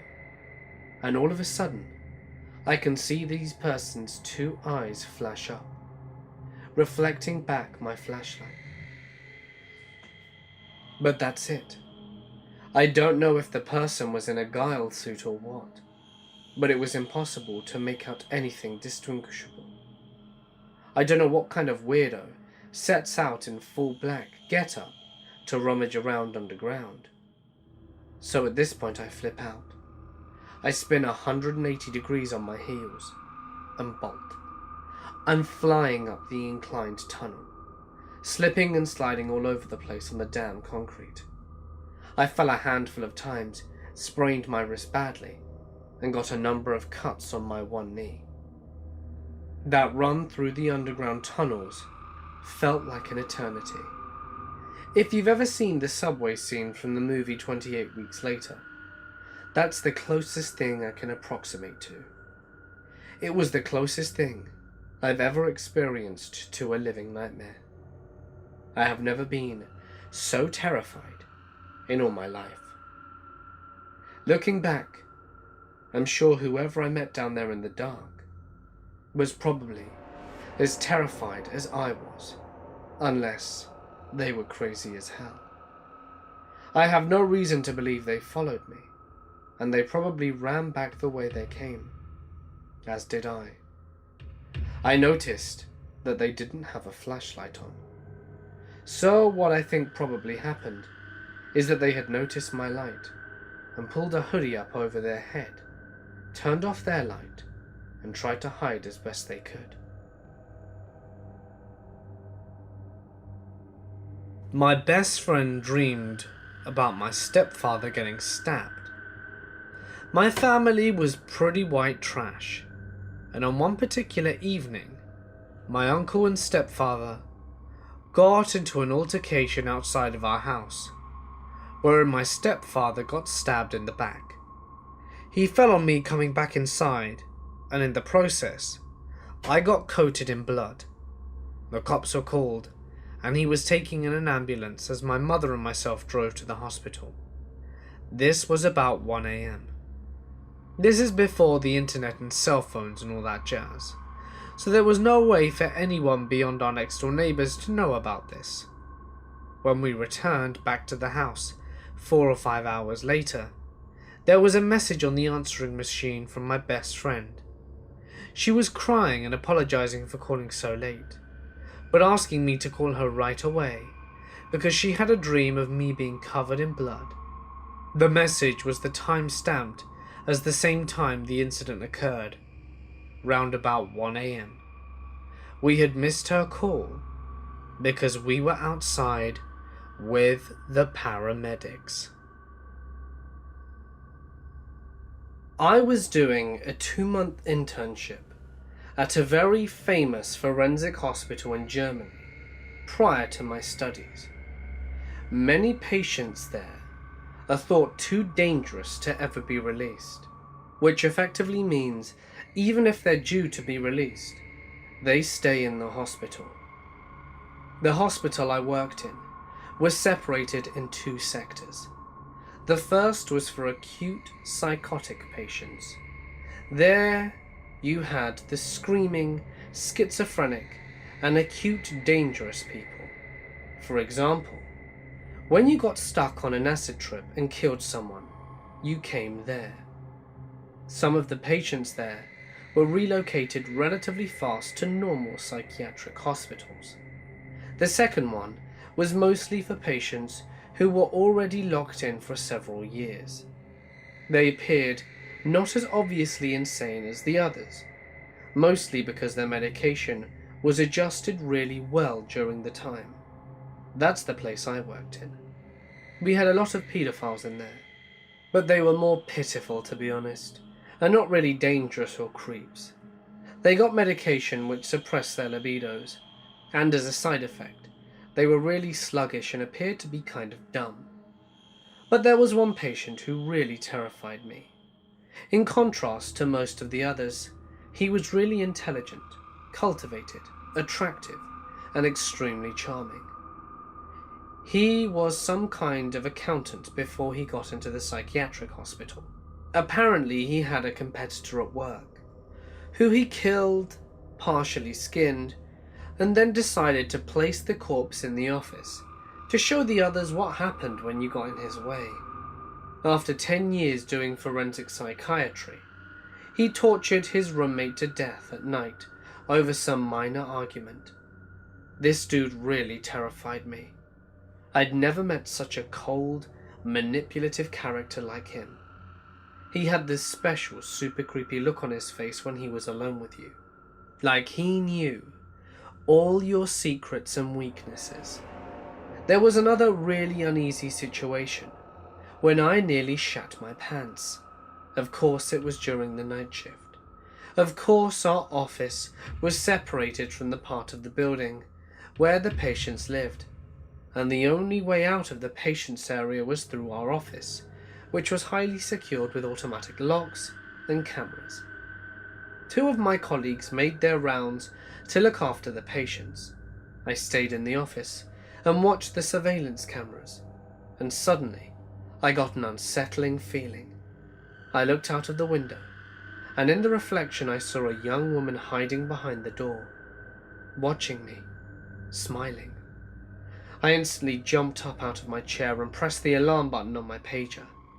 Even though the woman was one of the chilled patients, after we brought her back into her room, we tried to reconstruct how she might have got out.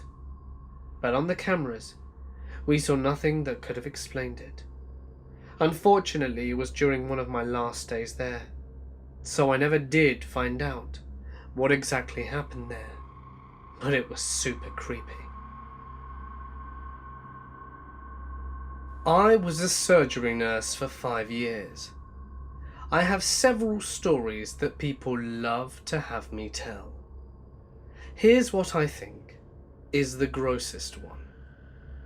I had a roughly 65-year-old woman who had just had a fempop bypass surgery. So she had a femoral artery incision in her groin. This is a fairly common procedure to care for on my floor, so I've become accustomed to my CNAs knowing what the aftercare should be, which is lay flat for an hour, no straining, pressure, dressing on the incision, etc. But this day, we had a float from another floor who didn't know. After doing my incision checks and assessment, the aide came to help clean the patient up, as she had sweated a ton in recovery. During the bed bath, the aide apparently removed what looked to be an extra bit of tape, but was actually helping to hold the pressure dressing in place. If that had been it, we may have been okay. But then the patient told the aide that she hadn't had a bowel movement in several days, so the aide put her on a bedpan to try. Several minutes later, the patient's roommate hits her call button because my patient was making a weird whimpering noise. I go in to find my patient white as a ghost and only semi-conscious. I immediately yell for help and pulled the sheets back to check her incision, only to find blood all over the bed and her groin. The aide comes in to take her off the bedpan and freaks out. As I'm holding pressure on her incision, as an attempt to stop the bleeding, the aide pulls the bedpan out, and floating in a pool of rapidly clotting blood is a nice big turd. I rode her bed all the way to the OR holding pressure. She had to have emergency surgery and 6 units of blood, but happily she made it. And I definitely learnt the importance of talking to your CNAs. This has been my one and only true paranormal experience to date. I have had a few encounters with seeing shadow people, but this is one that truly terrified me. One summer evening, I had stayed up late to watch Headbangers Ball on MTV with my older sister. I was a big fan of death metal as a kid, and this was summer 2005. I got up to go to bed, and as I passed our front door to get to the room, I see this Native American man standing there. I will never forget. He was about 6'3", 6'5", and he had a black suit and one of those old-timey top hats. He had long-looking hair and these piercing blue eyes. I froze in fear for a moment and then began to scream loudly. My sister jumped up and saw him as well through a nearby salt shaker and then chucked it at him. And this is where the part that got me really freaked me out. His face contorted into this incredibly sad expression as he got turned around and faced expulsion through the front door. A few days later, I was telling this story to my dad, who was like an out-of-states army person, and he asked me how to explain. I told him it's not much more than last time. But anyway, afterwards, he said my description sounded like his great-uncle, who had died when my father was small. I think about it sometimes. In my final year of college, I lived alone in an apartment. I loved it, until I started dealing with something weird. There were whispers in my ear when I'd go to sleep at night, which I always just chalked up to thinking. But then it became weirder. I thought I saw someone in my kitchen area when I was in the shower. The bathroom door didn't have a vent, so I left the door open when I showered. Whenever I'd go to shave my legs, I'd prop one on the back of the tub, only to feel like someone was staring at me from where the toilet was. It was a very deep, unsettling feeling, and again, I chalk this up to my weird self weirding me out, even though this happened all the time. But what confirmed it for me was one night when something got thrown across my kitchen. A few minutes later, I had turned my lights out to go to bed, and in the morning, I found my beach stone had been sitting on the table on the other side of the apartment, and it was right next to the front kitchen door. The apartment was in a building that used to be a house which was converted into apartments. It was a super deal building, and had a lot of quirks to it. My apartment used to be the attic, which was later converted to a top floor apartment. My boyfriend and I went camping a couple of summers ago, and I gashed my knee while swimming in a river. It hurt and it bled, but we washed it off and wrapped it up and finished off the camping trip. We came back home and I pretty much ignored my injury because it didn't look too bad and it hadn't been bothering me. I didn't bandage it or anything. And over the next few days it flared up again, definitely got infected, and swelled up very noticeably. For whatever reason, I still didn't give it attention, and by the end of the week, my injured knee was twice the size of my okay knee. The sight of the cut was pushing out cottage cheesy yellow goop every time I bent my leg, and it hurt so bad I ended up just trying an ice pack to my leg for the day. I thought I was pretty badass, for having this crazy infection, and I discovered that the cut had gotten so deeply infected that it had not yet healed from the inside, and to my fascination, I could stick my bacteria-riddled index finger into the wound and it would sink in all the way up to my first knuckle. Yes, that first knuckle. The wound would make a pop sound every time the skin broke opened up and closed when I moved my knee, and it looked like puckered lips drooling out yogurt streaked with blood. I finally decided it was time to see a professional when 1. I caught a peek at my bone one day, 2. My knee decided to lock in place from the swelling, and 3. I developed a wicked fever. Oh, and I also forgot to mention, I was born prematurely, so I have no sense of smell. One day, my mom knocked on the door of my bedroom and insisted that something was up because she could smell my knee from the hallway. Turned out, it was a staph infection, and if I hadn't have treated it a moment sooner, the infection would have spread to my heart, or I would have needed my leg amputated. I don't know what was wrong with me that summer. I definitely have good hygiene, and I know how to take care of myself. I am an ERRN. This, so far, is the only death I've experienced from work that I've lost a significant amount of sleep over. 24-year-old male walks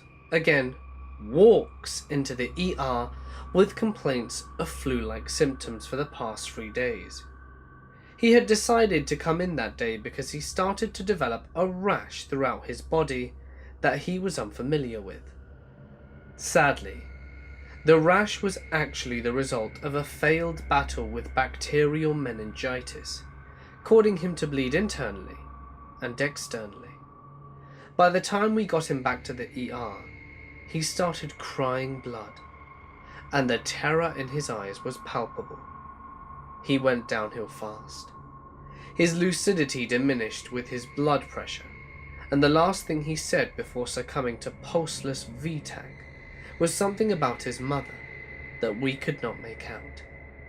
You could see his consciousness fade from his eyes as we started compressions. The code lasted close to an hour.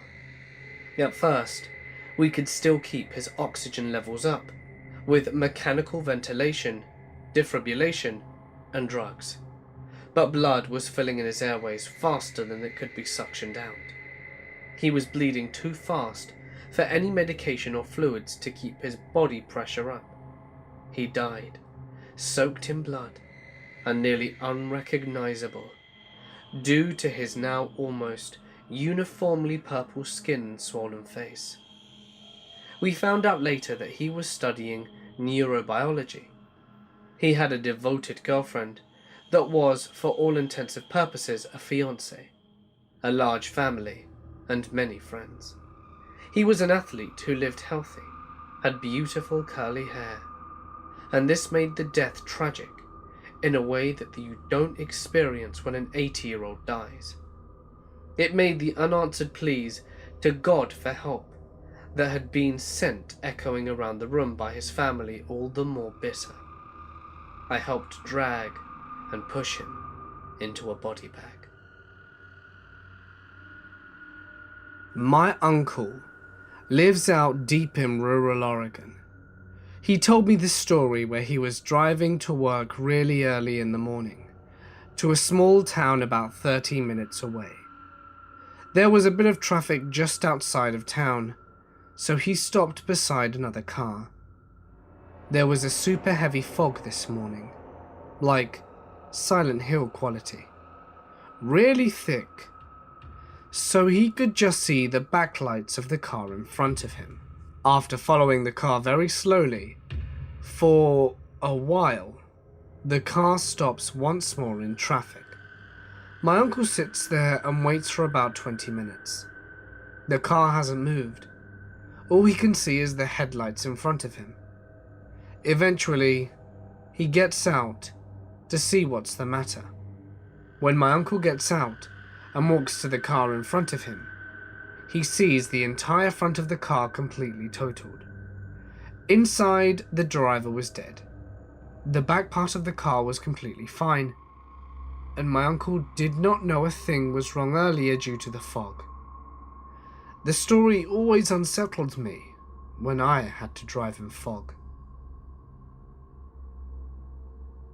I sleepwalk and sleep talk a lot. I've said and done a lot of wacky things while I'm asleep, and I've also done some creepy things. One thing I do a lot in my sleep is get up and go somewhere else. The night in question I had done this, but instead of going onto the couch or the chair or floor or something, I went to the couch all the way down in my basement. My basement has a lock on it that can only be accessed from the outside of it. When I woke up, after realizing I had probably sleepwalked downstairs, I walked up the stairs to leave the basement. But the odd thing was, it was locked. If I walked downstairs to go to sleep, unlocking the door to do so, then how could the door be locked? I was the only one home that day, and lived somewhere very rural and isolated, so there was no one about who could have locked the door. The time was 2 a.m, which is even more odd, because I'd never wake up in the middle of the night. I climbed out of a window in my basement and went back into my house and checked to see if the door was still locked. It was. Nowadays, this freaks me the hell out.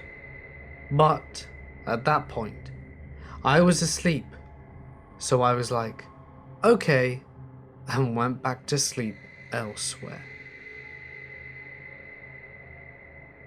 So me and my best friend, including 3 others, were hanging out in this field about midnight to 1 in the morning. You could only access this field with an off-roading vehicle. Our 3 other friends wandered off, and I should mention only one of them is a girl. So me and my best friend were walking by ourselves, and we come across this girl wearing a white t-shirt with her back to us. We thought it was our friend, since there were no other cars up there, so we call her name. She didn't move. We got closer and called again, and we were about 5 feet behind her and called again. She didn't move again. We freaked out and headed back to the car and found the girl who we thought it was, and she wasn't wearing a white t-shirt.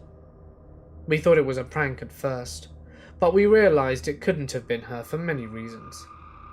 We still don't know who or what she was. The scariest part is that she was near some government building or something.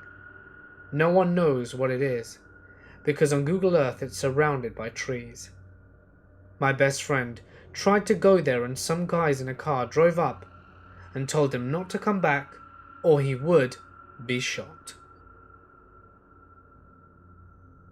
I am a psychology student. This is a story from one of my most favourite abnormal psych professors. My professor was working with a patient, doing some job counselling. We will call the patient Julie. Julie is a 23-year-old woman who lives with her mother, stepfather, and her 5 children. She is having trouble keeping a job, and she has recently been fired from her job at a call centre for falling asleep on the job and for lashing out and assaulting her manager. She has been fired from 8 out of 12 jobs, and she is studying to become a CNA and has had multiple warnings for falling asleep in class. 4 out of her 5 children are in the custody of her mother due to a personal and family history of drug abuse, drug trafficking, and check fraud. Julie has her own probation officer, and 2 of her children have probation officers for fighting at school, as one almost killed another kid by strangling him. There is constant fighting in the home between Julie and her mother, but they do not argue when the stepfather is around. Julie's mother denies any sexual abuse occurred when Julie was a child, but Julie remembers otherwise. It came out later in therapy that Julie was never taught how to tell the time. The reason she was so tired was because she was staying up all night watching television, so that the correct television time slot would prompt her to wake her kids up for school and for her to go to work. In addition, my professor found out later that all 5 of Julie's children were born from an incestuous relationship with her own stepfather, who had been sexually abusing her since she was a small girl. She was also staying up all night to protect her children from her stepfather. But, as a good twist, Julie got the right diagnosis for borderline personality disorder. She continued therapy in school and got back custody of all 5 of her children. She is now happily married to a woman and is an artist. So, no, it's not the scariest story, but I'll never forget it. We had several other cases to analyze during the class, but this one about Julie will stay with me forever. I can't get over the fact that no one ever taught her how to tell the time. I used to work at an animal shelter, and I would stay pretty late sometimes. I used to hate staying late, because something weird would always happen. Once at around 7 p.m, I was just finishing up, and it was pitch black outside. I was already a little on edge, as the animals were making all sorts of weird noises, and knocking things over in their rooms. I had to head to the front of the building. It's one big open room, to turn out the lights and head out the back door to lock up. I get to the lights and start heading back to my desk. I drop my time card on my desk and take off. As I'm about halfway to the back door, I hear my card fall to the floor and clatter about. There's no way it could have moved, as it was flat on my desk. I thought for half a second that I should check it out, and then wisely decided against it. You better believe it that I booked it out of there immediately. Even weirder still, I was relaying this story to a co-worker a few days after, late at night again. I'm also telling her I've heard crystal clear little kid laughter before too. Right after I finish that, the motion sensor hand towel dispenser goes off in the bathroom down the hall. I obviously book it out of there, but my co-worker didn't seem too creeped out.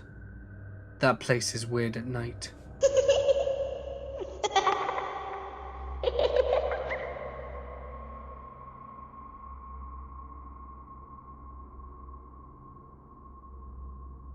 The home I grew up in was in Long Island, New York, and the basement is lined on one side with small windows, probably about 3 foot by 1 foot, rectangular, with sliding glass planes on them. The house was built during the Second World War, so it is made of what they had at the time. Normally, we would have curtains on the inside of those windows, so nothing could see or come in. This particular day, my mother had been washing them and hadn't put them back up yet. I was around 8 or 9 years old, sitting there playing Mario 3 on my NES, when I get the distinct feeling that I was being watched by someone. I look over my shoulder to the window and see the outline of someone's face. Once they notice me looking at them, they knock on the window really loudly, vigorously wave at me, and then bolt off, hopping over the neighbor's fence into the adjacent yard. Needless to say, I was left on the Nez and noped my way out of there as fast as possible. The next day, the Nez was moved up, and the very next day, the Nez was moved upstairs to the family room, and I still check to make sure the curtains are on when I am down in that basement. This happened 8 years ago, when I was a sophomore in high school. My urban exploration friends and I went on a bike ride looking for cool places to explore in a relatively dilapidated area, when we discovered a really creepy cave, which turned out to be an old abandoned cement mine. We did some mild exploring that first day, but quickly realized it would require more gear to go through to explore, including flashlights and respirators. About a week later, the 5 of us came back with the proper gear and a camera to see what we could find in the mine. We discovered there was basically one main shaft that sloped downwards and deeper into the earth, so we followed that main route. It was wide enough for a car to drive down and was pretty well graded, so the walking was easy. There were many rooms, old machinery, and rusting equipment off this main shaft, but we mostly avoided it in the beginning. We were trying not to get lost or confused. Along the way, the walls were littered with the classic abandoned graffiti. Simon was here, swastikas, initials, dates, the typical phallic drawings, and more. As we got deeper and deeper though, the graffiti really thinned out. At this point, the light from the entrance was long gone, and we were relying solely on flashlights. The air was so stagnant and hazy, with particles, that the light from our flimsy flashlights would only go 20 feet or so before getting totally obscured by dust. Thank goodness for the respirators. The glow sticks we had bought to mark our way to prevent getting lost were also basically useless, because they would disappear into the haze only a few steps after dropping them, and we had only bought about 10 or so. At this point, we started arguing amongst ourselves. Several of the crew were nervous about going any deeper, with the air quality becoming so terrible, and without a good way to prevent us from getting lost. We were probably a quarter of a mile into the earth now, and the rest of us managed to override that sentiment of fear by assuring them that the path was easy and straightforward, so we would have to try to get lost. We were going to rely on our level-headedness, sense of direction, and flashlight battery to get out. Despite the agreement to push on, it was becoming very creepy for everyone. We walked for a while in silence, hearing nothing but our own movements and the steady drip of water coming from somewhere deep within the cave. I think we were all pretty scared at this point, but no longer willing to admit it to each other. Then we stumbled across something that made us stop cold. Dug into the side of the deep stone shaft we were slowly descending was a tunnel, an offshoot. It was narrow. You'd have to crouch to go through it. It was also a good few feet off the ground, so required a scramble to reach it. But that wasn't what made us stop. It was the graffiti. We hadn't seen any for about 10 minutes or so, so we had assumed that the artists never came this far. But someone else clearly had a message. and they left it very ominously. The tunnel was lined with words written in white, all of them somehow reflecting to death and destruction.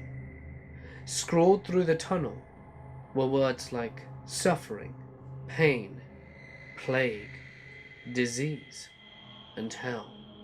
It was pretty terrifying. Who else would come this far just to write such a terrible message in a mysterious tunnel that broke from the main path? But there was no turning back now. We had to see where the tunnel led to. Despite our fear, we were overpowered by intense curiosity. So one by one, we crawled through the tunnel to see the other side. What we found was a strange flooded chamber. Around a pool of water, there were many large stones, each covered with dozens of burnt-out tea candles. There must have been hundreds of used tea candles in the place. The walls had a few creepy monster faces poorly graffitied on them, and the tunnel entrance, back to the main shaft, was ringed and spray-painted with a blood-stained mouth. What is this place? Some weird ritual site for local Satan worshippers? An elaborate hoax set out by some kids? Or just some creative artwork? We couldn't find much evidence to figure out what it was, and we were running out of adrenaline to keep exploring. We all crawled out of there and made our way back to the main shaft, where we promptly headed towards the exit. When we finally saw that pinprick of natural light coming from the real world outside, we were flooded with relief. We never did figure out what the mysterious cavern was for, and I think I'm content to leave it a mystery. No, we didn't hear any monsters in the depths of the tunnel, or find any Satan worshippers covered in blood. But just finding that room, buried deep in an old forgotten mine, was enough to creep the hell out of us for a very long time. I worked as a hospital chaplain this summer. We got called to every code blue in order to be with the family and or pray while the staff worked on the patient. At 3:30 a.m, I get paged to the cardiac ICU. A 30-year-old woman has coded, and they are working hard to get her back. She is flat on her back while they are doing compressions, and she's not conscious. No family present, so I am working hard to stay out of the way and pray silently. When all of a sudden, this woman sits up straight in bed and full-on screams, "Let me go!" Everyone just stops and stares at her. Finally, after a pause that felt like forever, someone says, "Not today," and everyone kind of starts chuckling and breaks what felt like a very tense room. The staff quickly go back to work, trying to stabilize her, much of which she actually refused for the first minute or so. After she was stabilized a little more, I returned to the call room and continued with my night.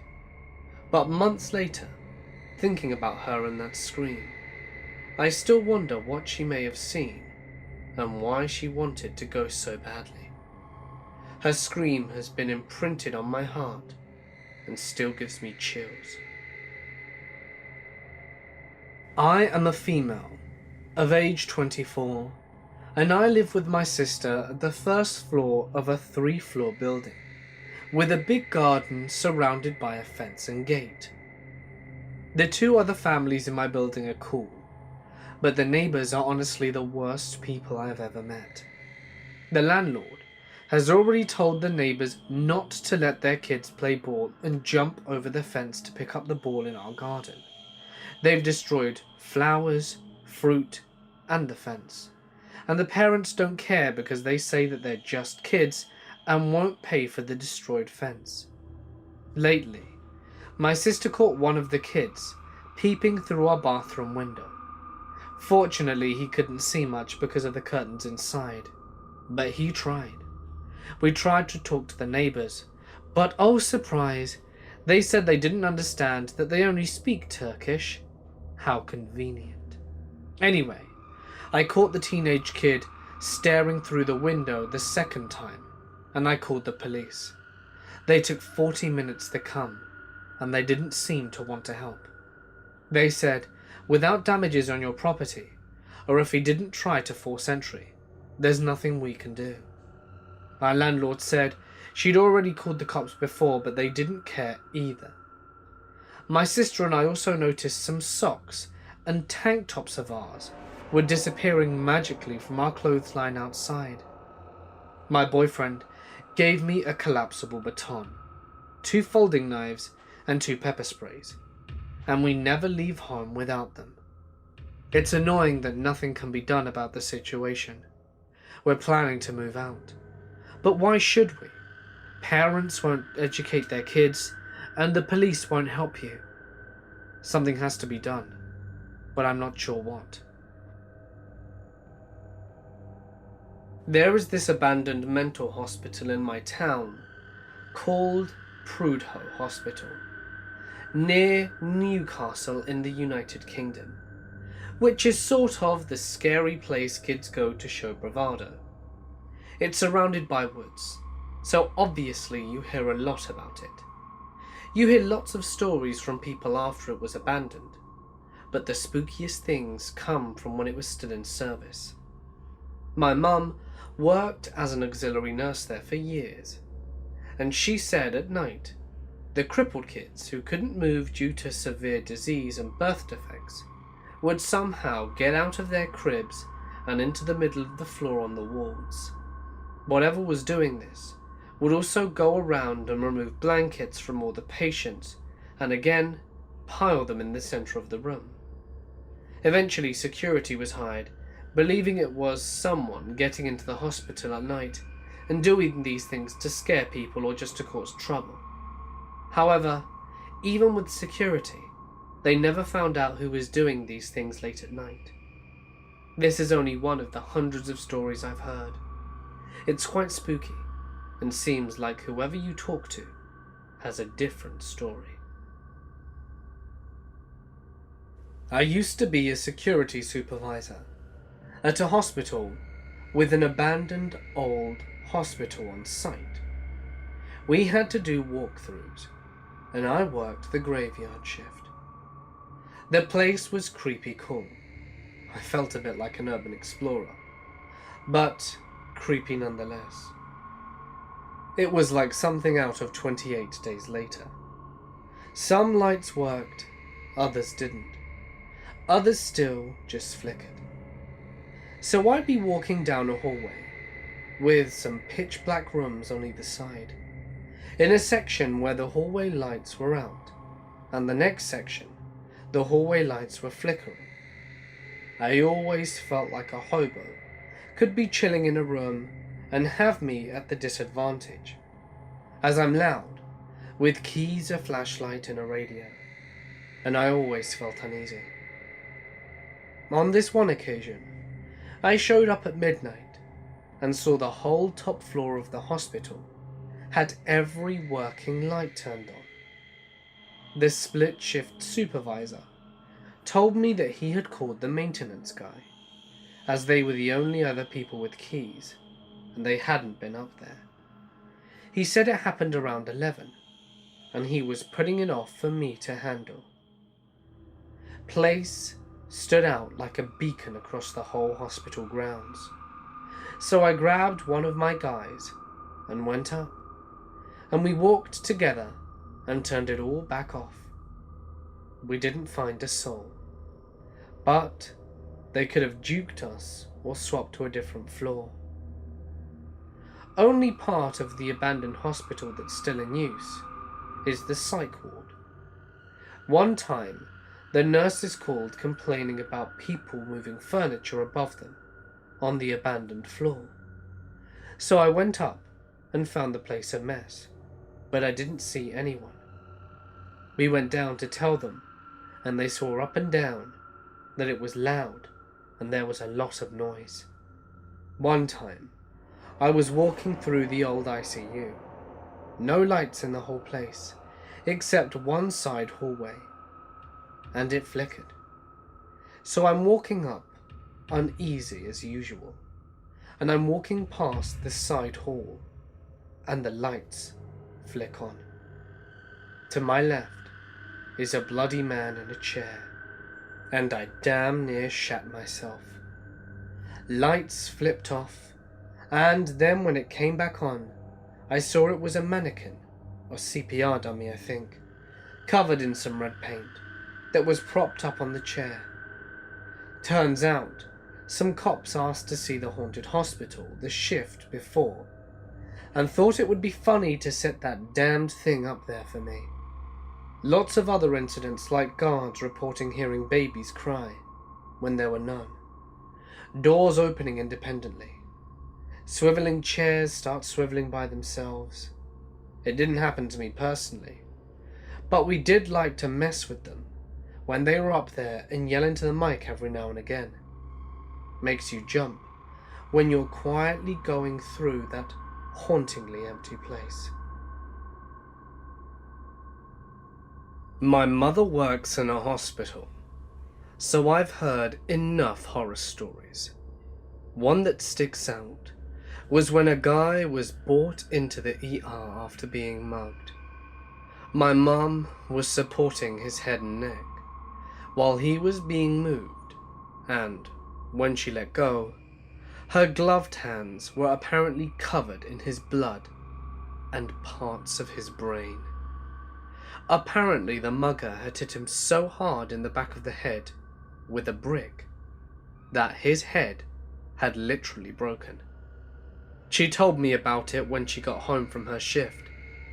I've never seen her look so traumatized. Another incident. The hospital where she works also treats inmates from the prison nearby. When they come into hospital, they're obviously handcuffed to the gurney, resulting in them being convinced that they're either being killed by lethal injection, despite the fact that the UK doesn't have the death penalty, or are being prepared to be experimented on by the government. Once, for some stupid reason, a prisoner was in a room with only a trainee, operating department practitioner, who was keeping an eye on them. Said prisoner was heavily sedated, but he started to come to, then freaked out and ripped out his IV, resulting in blood being sprayed all over the room. The trainee panicked, ran around the room screaming, and my mom and two others ran into the room to restrain the prisoner and throw the hysterical trainee out, all while slipping on the blood that covered the floor. When my mom told me about the prisoner, I was nearly laughing at the comedy skit-esque setting. She said that she'd never been so close to slapping a trainee before and telling them to sort their shit out. A lone abandoned farmhouse in northeast Iceland.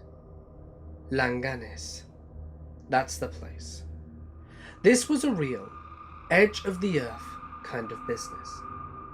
It was a few hundred meters from the Arctic Ocean, about 10 kilometers from the nearest sealed road, and not a single soul for miles.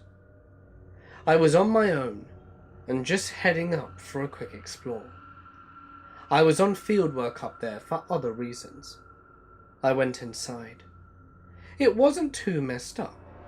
Not much furniture, some things left in the kitchen, with a homemade poster saying Eyatmot 1982, a festival that celebrates the bringing of sheep before the winter, so it was abandoned at some point after that. I was about to explore the top floor when I heard a creak. I stopped and listened for a few seconds. There was nothing else. Fine. I went up 2 or 3 more steps and heard the creak again, and genuinely 2 or 3 more footsteps, or at least the sound of it. This really got the hairs on my neck up. Now logically, I knew there was essentially zero chance of anyone else being there. As I mentioned before, this is the definition of isolated, in the absolute middle of nowhere. And if you know Iceland, you know that there aren't a lot of people. And I enjoy thinking of myself as a reasonable, not easily spooked man. I went up 1 more step, then heard 2 more footsteps, and something slam onto the floor above, and I legged it.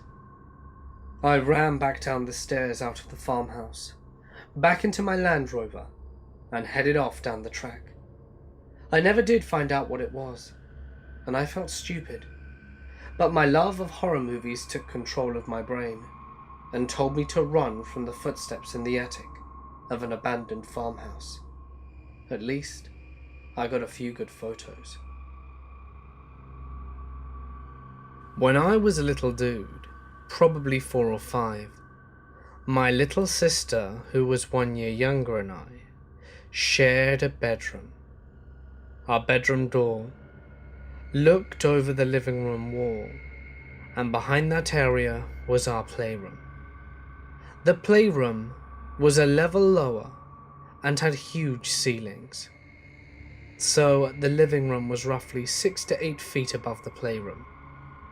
One night, I woke up and saw a dark, blue hooded figure holding what looked like a candle coming through the wall. It looked towards our bedroom and then continued to float into the living room. I was so little I just hid under my blankets. A few years later, when we lived in a different house, I was telling my mum the story about the blue thing that I saw when I was in the old house. My sister was doing homework at the table, and her ears perked up before I finished my story and said, "Did it have a candle?" "Yeah." "Did it come through the living room wall?" "Yeah." "Did it look into the bedroom?" Yeah, actually." Then my mum says, It didn't have a hood by any chance, did it?" "Yeah? What the hell was it?" My mum says, "I don't know. Your father used to tell me that he saw the blue cloaked guy with a hood and a candle hanging out by the barn rafters at night. I always assumed he was drunk or high, but I never believed him until now. I can still picture that thing so vividly. My sister and I are in our early 30s, but we still talk about it on occasion. My dad was in a cult. So was my mother, but hers was a lot tamer and less interesting. Since I spent weekends with my dad for a couple of years, I was in the cult as well, at least as far as they was concerned. So let's discuss this cult's behaviour. Women were allowed to be ministers, but not allowed to wear pants. Going swimming with these people was the funniest goddamn thing I've ever seen, because they swam fully clothed. They didn't ever wear shorts. They believed that they could speak a secret ancient language by being possessed by either God or the Holy Spirit. It was kind of unclear which. In reality, they sounded like someone was trying to speak Hebrew with a racist accent. They didn't believe in doctors, and they once tried to heal one of my cluster headaches by putting oil on my head and babbling in tongues. All the kids were homeschooled, and the parents constantly tried to set their children up with each other, with the expectation being that they'd marry within the faith. There weren't that many followers. Higher education was just not a consideration. All these people were either factory workers or stay-at-home mums. The worst part, though, is that they were all super nice people. They were all good to each other, and they would all give you the shirt off their backs. But they were ruining their kids' lives. Last I heard of it, they all just sort of fell apart and people moved away. My dad moved with his second wife to another state, and I haven't really seen anyone from that church since. My biggest hope is that those kids were okay, because I think some of them got really messed up.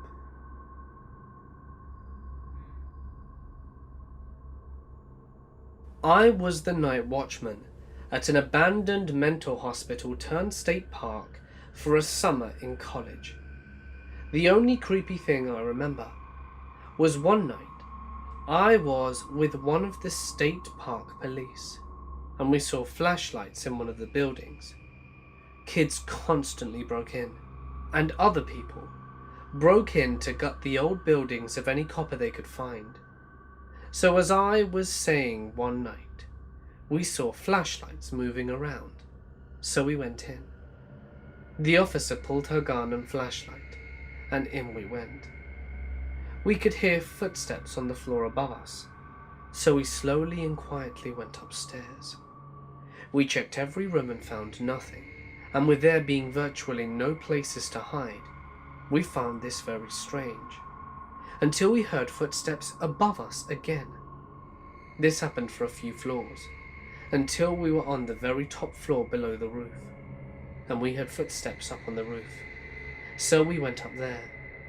Still nothing. We never found anyone or any indication that anyone had been there. It was friggin' creepy. There was another night that was extra spooky. I was driving along one of the trails through the woods with one of my friends. There are no lights on the trail, only light source was my headlight. About 20 or 30 yards down the road, I saw a big branch down. I slowed down to drive around it, and my friend screams, "Holy shit! That tree branch just looked at me."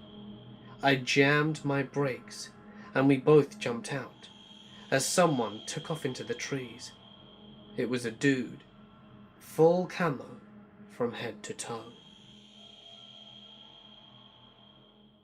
I had a patient who was older than dirt, riddled with cancer, and was in the hospital for a DVT.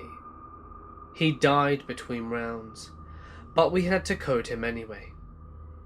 As I was pumping on his chest, while everyone else was moving his roommate out and bringing the crash cart, he started vomiting this disgusting, thick, brown, red crap.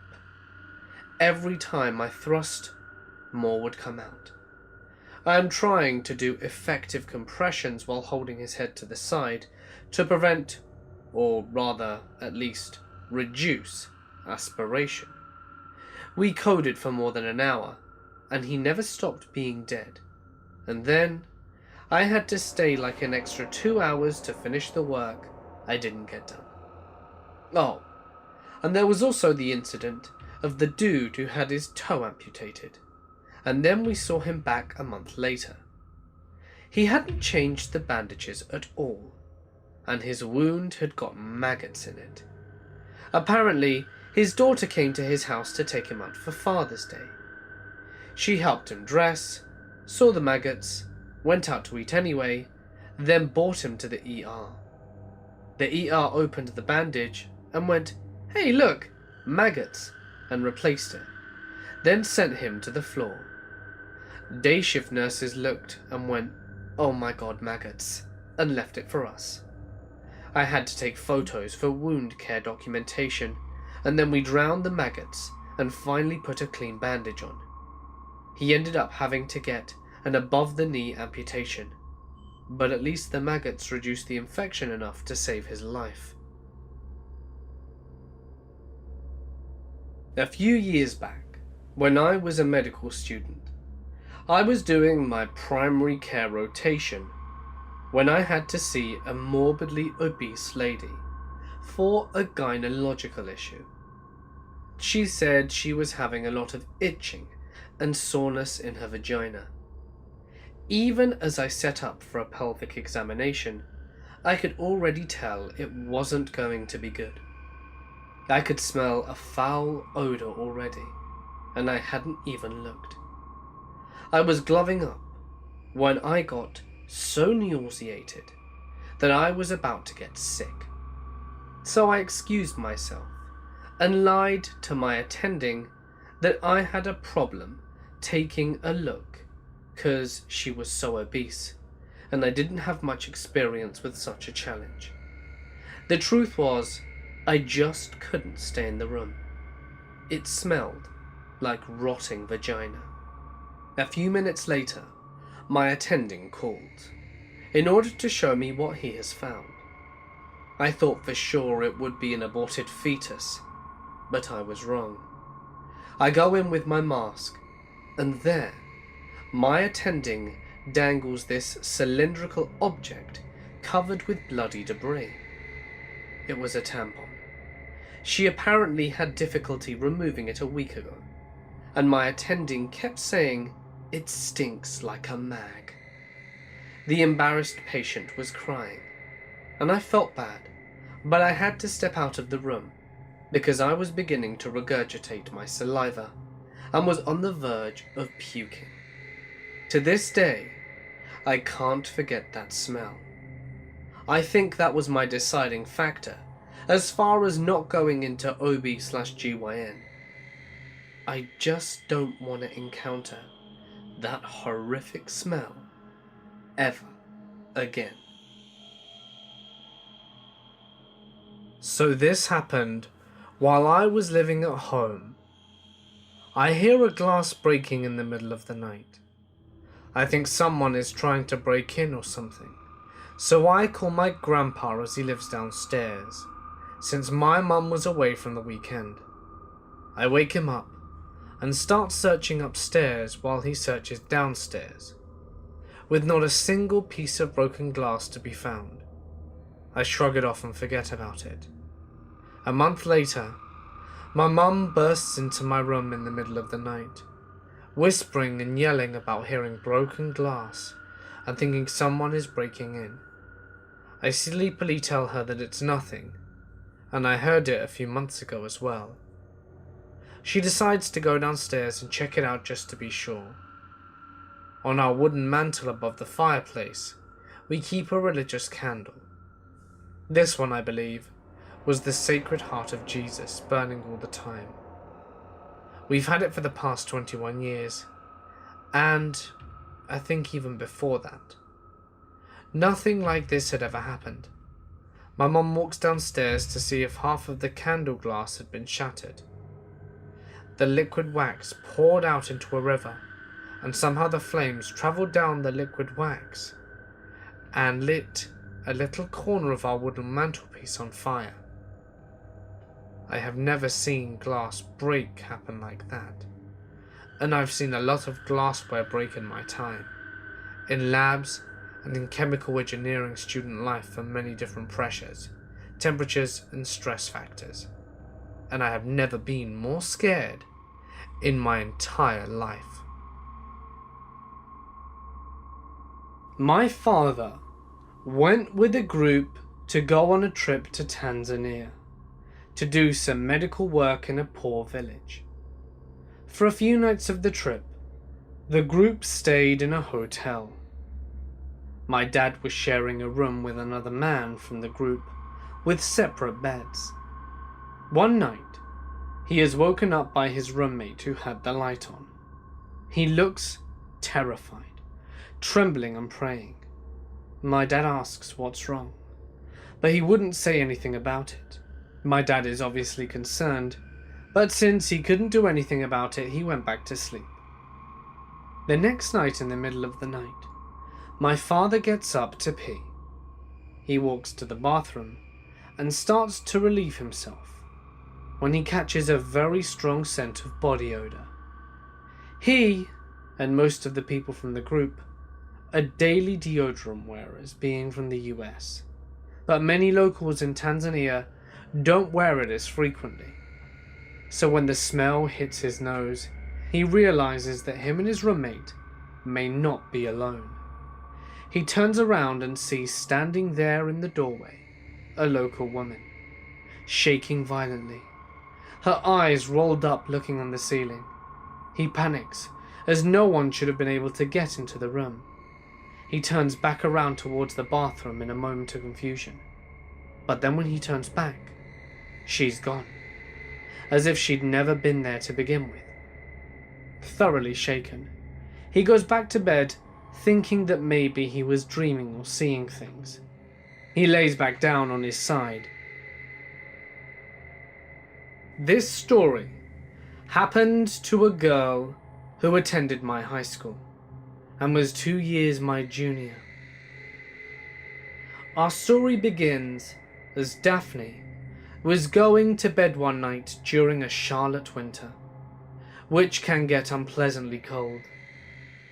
Daphne tells that she remembers being restless during her sleep, and that she remembers groggily waking up and pulling her covers up, which had gotten displaced several times throughout the night. At one point, Daphne wakes up, shivering as once again her blanket had been yet again maneuvered away. Without moving or opening her eyes, Daphne lays in silence, wondering why she would keep kicking her blanket off in her sleep, when she felt her blanket being pulled towards the foot of her bed. Terrified, Daphne opens her eyes to a man staring at her intently while pulling away the covers. Immediately, Daphne jumps up, screams, and runs out of the room to her parents. The man escaped through the window and was never found. The police were called and discovered beer cans and a knife under her bed, giving them a reason to believe the man would frequently watch her at night. No one knows if the man was planning on raping her, or merely liked watching her in her sleep, or was having himself a nice wank while he watched her. In the 90s, I worked overnight and weekend security at a center for psychiatry that cared for inpatients, outpatients, and even the criminally insane awaiting trial. That area of the building was basically a prison instead of a hospital. People would often bring in the arrested for evaluation, and the homeless could even walk in and ask for help. We saw all kinds. I did this job for years, and some nights got very, very busy. Two scary situations really stick out from those times. The first, I was manning the front desk, and a walking patient holding a knife walks in, screaming that he wants to kill himself. He had cut himself all over his body and was covered in blood. My supervisor quickly rifled through the database and found him. He had a history of violence against staff, AIDS, hepatitis, and more. I was commanded to put him down, and I approached him with a chair as a shield. When he wound up to swing the knife at me, I rammed him with the chair until he went down. Then a bunch of staff jumped in, and everybody put 1 foot down on him until he was better subdued and eventually sedated. A doctor was in my face right after, yelling, "Did he touch you? Did he cut you?" I still wasn't sure until after an examination. The second incident started when 2 police brought in a tough-looking guy for an assessment. This guy is keeping his head down, not saying anything, and I led them into a secure observation room. The arrested and 1 officer goes in. The other cop returns with me to get our information and to see if he's in our database. Suddenly, my partner, who was watching the monitors, jumps up and hits the alarm and run backs the way we came in. We run after, and the door is wide open, and we see the guy wailing on the officer with his handcuffs like a one-handed flail. The other cop does most of the work in this case, and the arrest is pretty much laid out on the floor. How did this happen? How did this happen? In my quick inspection, I notice that his hands are funny. They're all covered in blood from the fight, but something doesn't look right. I look closer. The guy doesn't have a thumb. Even the ball socket that attaches the thumb to the palm has been removed. The cop looks at the other hand. Holy shit, both thumbs removed. They cuffed the guy and didn't notice he was missing both thumbs. The cuffs would just slide off. Still thinking about that guy. How? Why? For what reason? What crazy world was he a part of, where something like that could even happen? I still wonder. My great-grandpa was a lazy, mean, rude jackass who didn't care about anyone but himself. He would go to work, come home, expect dinner to be laid on the table, and then go to bed. Every day. And he was always nasty to my great-grandma. My great-grandma kept complaining that he never fixed any of the various problems around the house. The stove wasn't working right. Some parts of the house were practically falling apart, and there were leaks in the roof and holes in the floor. It was a mess. Of course, he would just yell at her and tell her that it wasn't his problem. Well, one day, he ends up dying. And even though he was still a giant jackass, my great-grandma still loved him, and she felt miserable over his death. So, a few days after his funeral, her friend decided to take her out and spend the day away from the house, to try and take her mind off it. She comes back a few hours later, and the door is unlocked. She thinks someone's broken in, so she panics and rushes around the house. Then she notices something. The roof is fixed, the floor is fixed, and the stove is fixed. Everything that she complained to her husband about was repaired. She then went back to the front door and noticed that his favorite shoes were sitting in front of the door, and his favorite coat was sitting on the coat rack next to the door. The door was open, and while she could still see out the door closed all on its own. I met a sociopath. A sociopath who beautifully played the role of an ordinary, normal human being. It took me quite some time to realize he was playing a role that he had been rehearsing for years, giving his grand performance on a day-to-day basis. It took me even longer to realize that I was playing the part of the leading lady, but so were dozens of other women. We all were. We were all understudies for one another, and we didn't even know it, all feeding into the same twisted fantasy that felt all too real. This story begins for me as a hopeful 19-year-old girl in the midst of pursuing an education in creative writing.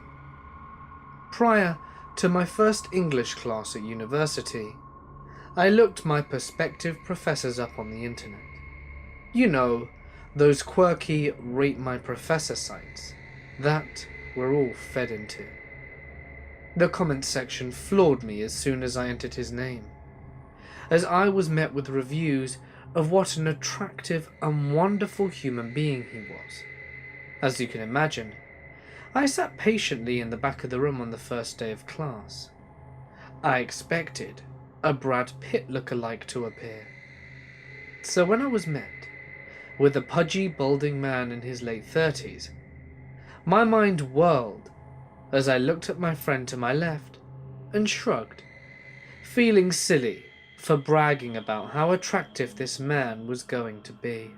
He entered class 10 minutes late with a wide smirk on his face, his hair in uncombed wisps that desperately tried to cover the evidence of premature aging.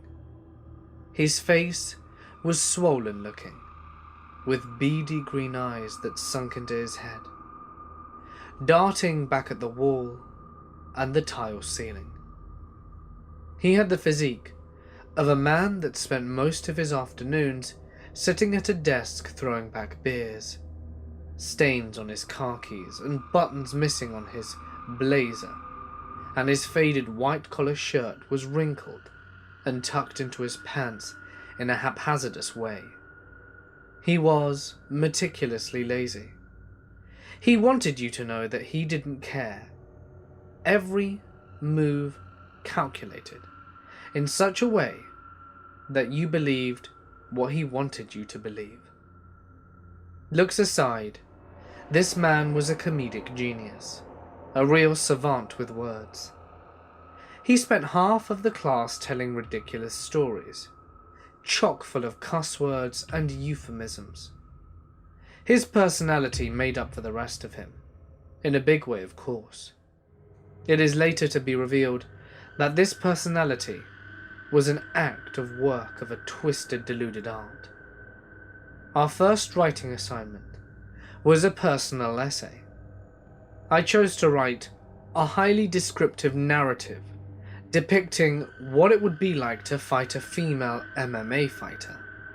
It was less than 2 pages long, and most of it was just spent describing what hot asphalt felt like on human hands while doing push-up in the middle of July. I can tell you this because the response that followed my submission of this essay would make you think that I wrote a how-to manual on how to give blowjobs. After our first writing assignment, and a few weeks later, I sent him an email asking him if he knew how I could become more involved with creative writing on campus. I mean, that is what the professors are there for, right? They are there to help you achieve what you want to pursue in life. I was directed to seek out whoever is involved with the school paper and see if I could be of any service. I politely thanked him, and then was met with this response. This is from John Carrigan. I like the way you write. There's an intimacy and energy and vibrancy about it. A closeness of detail and imagery that generates real emotion. Now for me, this literally came out of nowhere, and the basis of how I am a writer was only portrayed through my personal essay on boxing and octagon rings. But let me tell you, I ate this shit up. You see, as a young female writer who wants nothing more than to be an accomplished published author, this is exactly what we want to hear. I thanked him and virtually blushed. He replied, "It helps that I know you in person, but I feel like your writing matches your persona, and that's an important ability for any writer. I mean, it's no secret that you are an absurdly beautiful girl, and you have a kind of persuasion and quiet comfort and confidence about you. I notice those things about you quite intuitively, and I can feel them translated onto your page that kind of eases into your own skin and sensuality." I replied, "I really appreciate that. You have no idea how much it means to me. I would love to be a writer someday, so all that you have to offer in terms of advice really helps." Then the teacher replied, "You deserve it. I'm going to assume that you know that you are quite gorgeous, because, well, how couldn't you? But you show an ability to grant that beauty and sensuality in a kind of artistic vibe and spirit. It becomes something as opposed to just being something that you look at in a static way. Sometimes beauty is just about being sexually desirable, but that grows boring after a time. Yours is a kind of attractive creative idea and identity, if that makes sense. You don't shy away from your sex appeal in your writing, nor do you commercialize it in the easy way. You translate it into a kind of closeness and intensity of imagery and experience that you're privy to, and know that you never have to feel appreciated. You are smart, talented, sweet, unique, creative, and beautiful. It is not exactly a chore to be around you, you know. Just so that you know, this professor had me in class for less than 3 weeks at this point." I replied, "I'm completely flattered. Could I give you some of my writing samples to proofread and give me feedback on them? The teacher replied, "Of course. You help me just as much having people like you in my life. It is what makes everything worthwhile. The things that give you energy to think and create and feel and leave your whole soul out there. Beautiful, insightful, talented and passionate. You are unique. And that is never lost on me." I thanked him again and was really blushing, and I said it was a pleasure to have someone like him as a professor. He replied for one last time, "The pleasure is all mine, really. I feel lucky to get to know you and hopefully spend time with you after the term. You are an incredible girl, and alluring in every way, attractive intellectually, emotionally, and physically. I would want to hang out with you, no matter where I knew you from." This kind of dialogue continued for quite some time. I truly believe that we had some kind of out-of-this-world connection, on a literary level. By this time, he had asked me for my phone number, so that he could better communicate with me about my writing. I agreed. I saw him as a mentor that I could have for life, someone that would guide me through my writing woes and success. And of course, the oh-so-eloquent word vomit of excessive compliments being shoved down my throat didn't hurt either. He had me completely brainwashed. I just didn't know it yet. He would call me on the phone and tell me that I was a force of nature, a force to be reckoned with, and that I was going to do great things in this world. I was at a loss for words. He also ran a pseudo-dead poet society at night in a rented-out classroom on campus. He had implored for me to attend for quite some time, and when I found the time, I stopped by for an afternoon. However, something felt different that night. The classroom was filled with other students. His eyes seemed to linger on me for just a tad too long, his smirk resurfacing every time I would laugh at one of his jokes. And after the meeting, I scurried back to my dorm and was met with a text message regarding how distracted he was by how I looked that night, and how it was such a sweet and seductive pleasure to have me be in his presence. That night, it hit me. Had I gotten into more than I could handle? My head felt fuzzy, my hands shook, and I sent a single text message that ended up being the literal definition of a game changer. I debated sending this message for a good 10 minutes. What if I was misreading his advances? I would hate to make class awkward by assuming anything. I went for it anyway. "Do you have feelings for me?" And this was his response. "You are beautiful, provocative, and talented. Of course I have romantic and sexual thoughts about you. It would be an insult to both of us to even pretend I didn't. But it is really cool that it is deeper than two. And we can still have an awesome, meaningful relationship right now and figure out the more personal, romantic, and sexual stuff as we go along. I guess what I'm trying to say is, being attracted to you does not blind me from the cool connection we already have. But yes, I am of course attracted to you. And I would be a liar if I pretended that I was not thinking of how nice it would be to kiss you." The first thing that came to my mind was, am I the only one? I wanted to know if this was the kind of behavior that he participated in often. So I made some sort of sarcastic and smart-ass resort as to whether or not he frequents in picking up his students. I was met with a reply. "I certainly don't frequent in picking up students, and I don't think of you in that way anyway. The truth is, I'm not into you because you're a student. I'm into you because of who you are. I would have been no matter what. And I kind of see it as a grand coincidence that you happen to be a student at the university that I am a professor at." I would find out a year later that being a student was exactly what he was attracted to. You see, there was never any coincidences here. There are no such thing as coincidences. We did not meet under the instance of fate.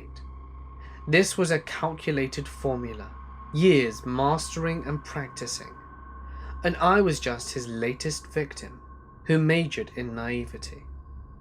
He purposefully sought out women that were young, attractive, vulnerable, and under his command as a power figure. He sought out the writers, the young women who were drenched in the smell of hopeless romanticism, the kind of women that would become weak at the knees for his kind of text message poetry. This was the game he played for years, and he would continue to play it for years after we parted. That night I fell asleep, phone in hand, and I woke up to tens of missed messages. The telling of these kind of feelings is always better in person, but even better than that, the kind of unscripted, spontaneous reactions and looks on faces, the nervous movings of hands and feet or whatever, those are pretty cool, and always better in person. One thing about me that you must know: sex is just boring, and stupid if it's only physical. You are insanely sexy, but the truth is, I'm over that. Because if there wasn't some inexpressible thing there with it, it would bore me in about 5 seconds. Yes, you are sexy, and evoke a physical reaction, but that doesn't matter. You are alluring to all of my senses and mind, and my heart. And that is what's cool, and it's what makes your physical beauty and sex appeal matter. God, what I confess to you makes me want you even more. It's an intoxicating feeling that is not all just physical. It has this artistic, passionate quality too. After reading that, I felt nauseous. I contemplated responding and putting it off for a few hours. What have I gotten myself into? I was wet with more messages as time passed. He said, and I must tell you, that as I went to sleep I had this amazingly intense desire to be really deep inside you as I kissed you softly. Your lips, your neck, your chest.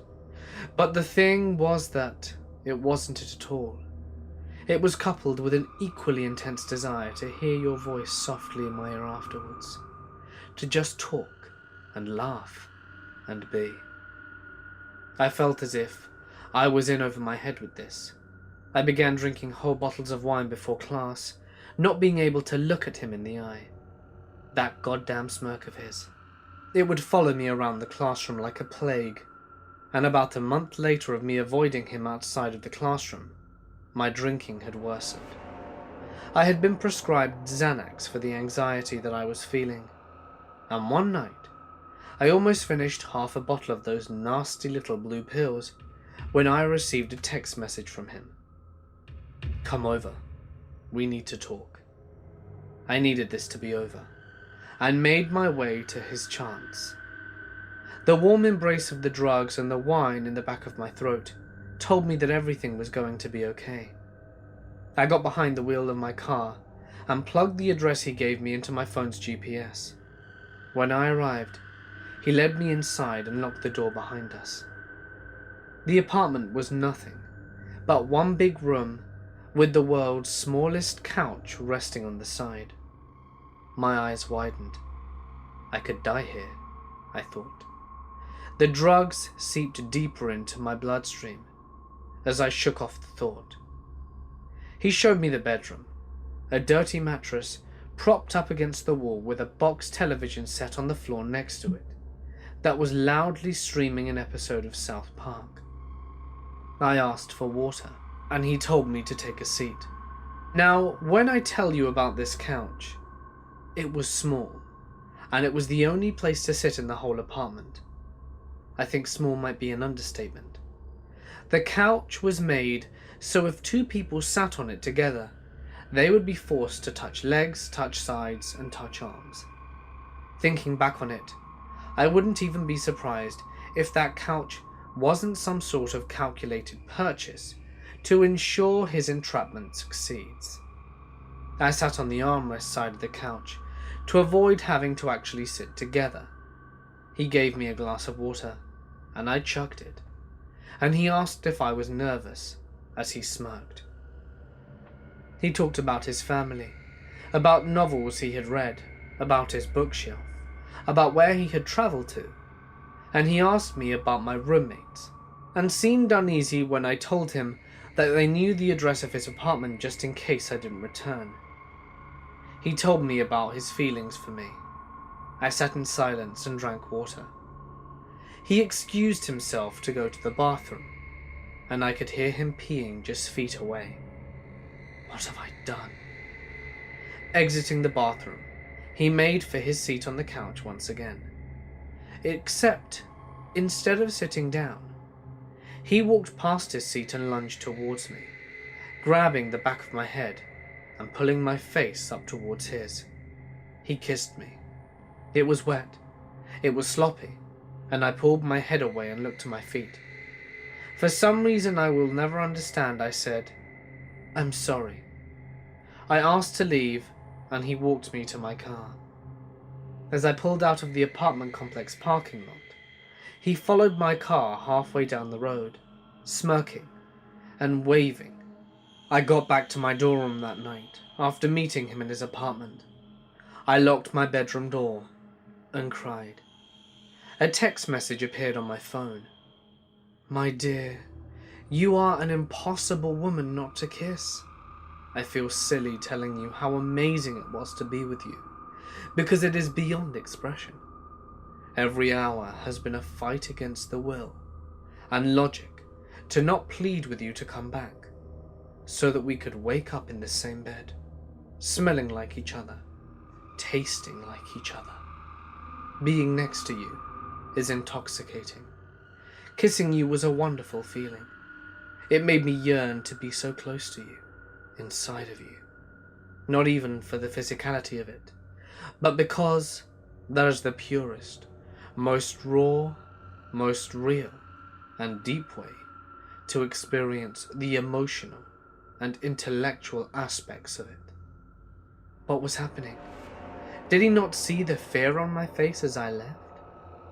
He was making it seem like we had some kind of epic night of romance that shook the world and the ground that we walked on. I didn't understand. He had this way of convincing me things were happening that really weren't there. That emotions existed, but they were only in his mind. So anyway, after that night I cut him off completely.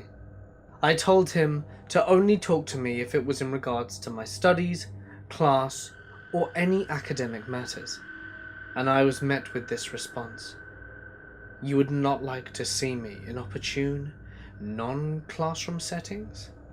Well, the went to part is unwavering for me. The wanting to be near you, to spend time with you, when the only noises we can hear are each other's voices and heartbeats.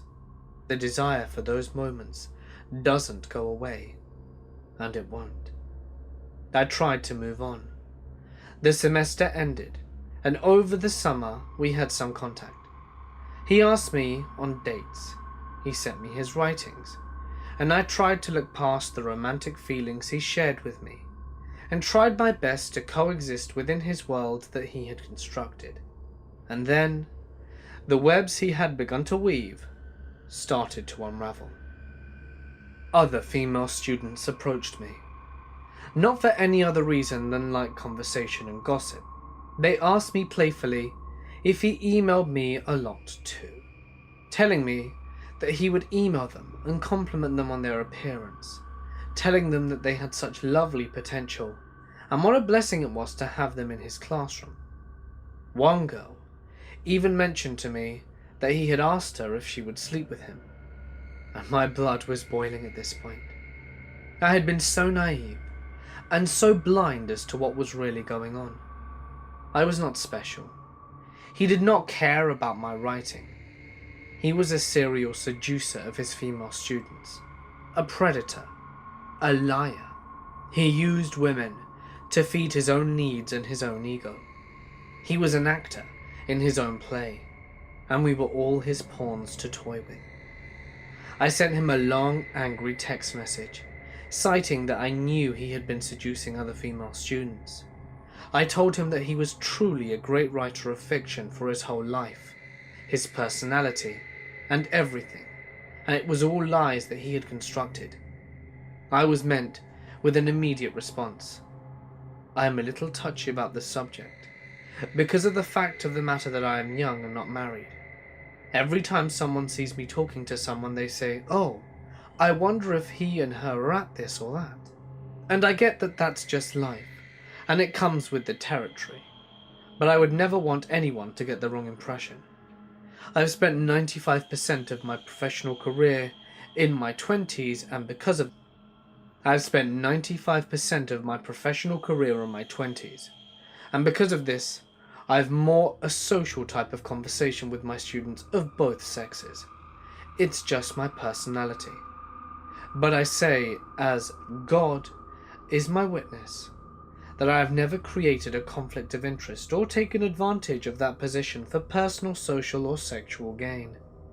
Even ever I revere being a professor, I don't know why I would justify myself to someone who judged me without a conversation.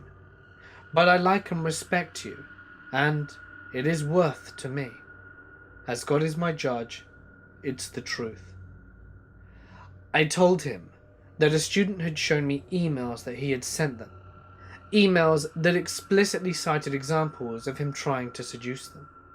And I was met with literally the most bullshit lie anyone has ever told me in my 20 years of living. Oh God, I know exactly what you're talking about now. Zoke's party.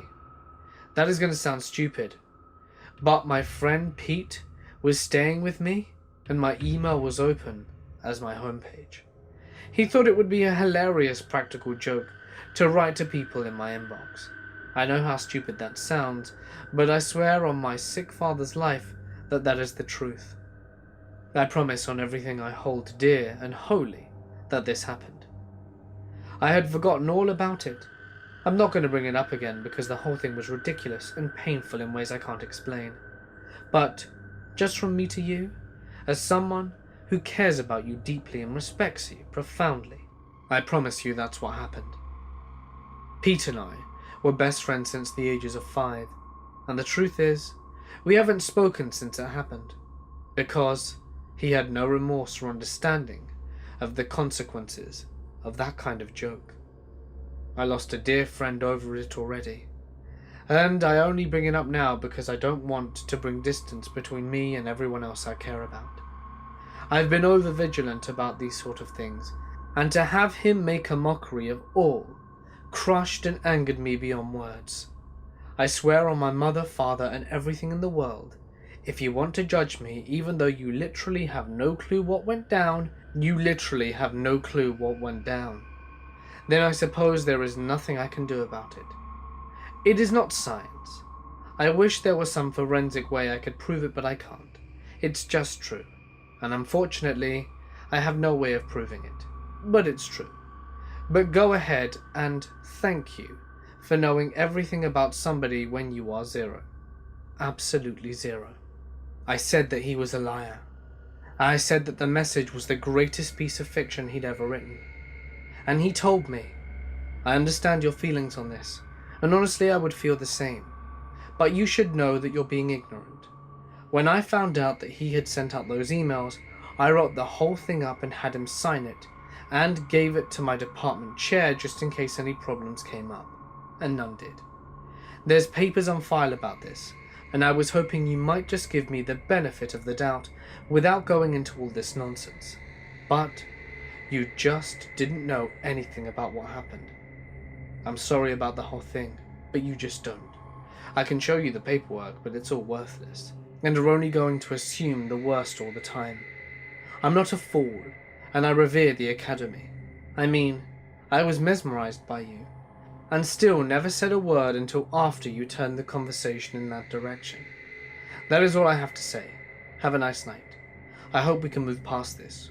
Remember that I didn't initiate any social contact. I would never have just initiated that. It's just not something I would do. My head imploded. He was such a superb liar that I think even he believed it to be true. I was the one that started all of this? This was my fault? I asked for this? This man was the godfather of manipulation. For a brief moment in time, I stopped and thought to myself, did I cause all this? He was good. He was so good at what he did. But I think after that conversation, he knew the jig was up. I truly think part of him realized that I was becoming too smart for his game. Later that day, I received an email. Shit, this is killing me. Listen, I say this with no motive or want. I'm going to go ahead and acknowledge right now that there is no chance of us having anything romantic. So I speak to you right now with no motive at all, just as a human being who cares about you. Please know that I am not some guy who uses professorship to sweet talk to every pretty girl he sees. That's not who I've been in my life, nor is it what I want or ever will be.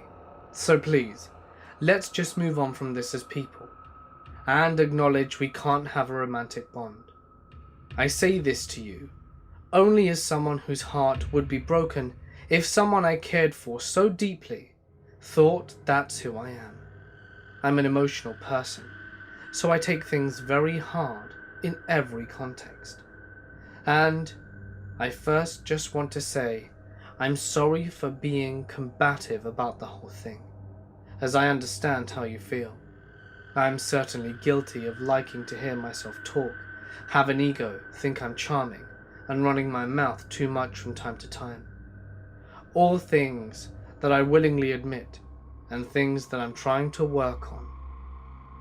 But the specific things you saw were not written by me, nor have I ever initiated any social romantic contact with someone in one of my classes. I revere the grace of what I'm privileged to do, and I have been hyper-vigilant to be about that grace and to not cheapen or demean the great job I'm so lucky to do every day, by using it to seem cool or to try and sweet talk girls or whatever. And all of this just comes from my heart, because it matters to me. I'm not trying to salvage any hypothetical future chance we might have at romantic relationships. I resolve myself to the fact that it's an impossibility for the myriad of reasons. But just know, I never did anything. I didn't hear from him again after that. My drug addiction to prescription anxiety pills and alcohol began to escalate, and I started counselling at the school to talk about the professor. The counsellor urged me to come forward, and I was still hesitant. I stopped going to classes, started to isolate, and began partying my life away, leading to me getting kicked out of my living quarters by my roommates. I wasn't at rock bottom yet, but I was certainly on the right train heading there. When I felt like I had nothing left to lose, I sent an email to the campus police briefly describing the situation. He requested that I type up every text message or email that I had and constructed a document with all evidence and correspondence in it. So I did. However, after reading my document, it was pretty much everything that you've just listened to, and more explicit sexual parts, and the head of campus police looked at me in the eyes and asked, "Now, you can be honest with me. Are you responsible for starting all of this?" And my face turned pale white when I left his office. He called me numerous times to give further testimonies. I never answered and never went back. It was cowardly of me to just drop a shitstorm of information like that and then bail, but I didn't want any further part in that investigation. I did not hear from John again, but I heard he got fired. And it was true. He was no longer on the professor roster. I drove by his apartment sometimes on the way to the bank, and his apartment had a for sale sign on the lawn. I'm not gonna lie, it made me smile. I wanted him to lose everything. I felt accomplished for a time, but that dwindled soon thereafter. I would go to parties where other classmates of John would be there and would taunt me. "Hey, what happened to John? You give him one too many blowjobs? I dropped out of the university and transferred to another school in a different state, my home state. I slowly but surely began writing more. After hitting a horrendous rock bottom, I got sober, and shortly after started a blog that depicted stories of my drugs and alcohol addiction. I was feeling rather empowered and bold one day, and decided to write a blog post about my experiences with sexual harassment. Now, this post mainly concerned other atrocities that happened to me, but very briefly, I mentioned my run-in with John, the sociopathic professor. The catch? His name was never mentioned, nor the school. All I did was cite phrases that he would use on me, all very ambiguous. 2 months later, I received this email. Hey, I came across your blog a few days ago, and I felt compelled to email you in response to your post. Very long story short, I'm a student, and I know exactly the professor you're talking about in your post. By writing about your experience and sharing your story, you've made me realize how naive I've been, and what a manipulative, lying, abhorrent person he is. You started out your post by saying how much you didn't want to write it, but I'm writing to you to thank you. You've helped me more than you know, because I now realize I need to sever all ties with him immediately. So thank you. I wanted to throw my phone into heavy traffic. I was furious. I thought I'd stopped him. I thought that I was getting him fired and that he would have learned. But here he was, teaching at other universities doing the same thing. I knew I couldn't let this go. I needed closure, and I needed to put an end to this for good.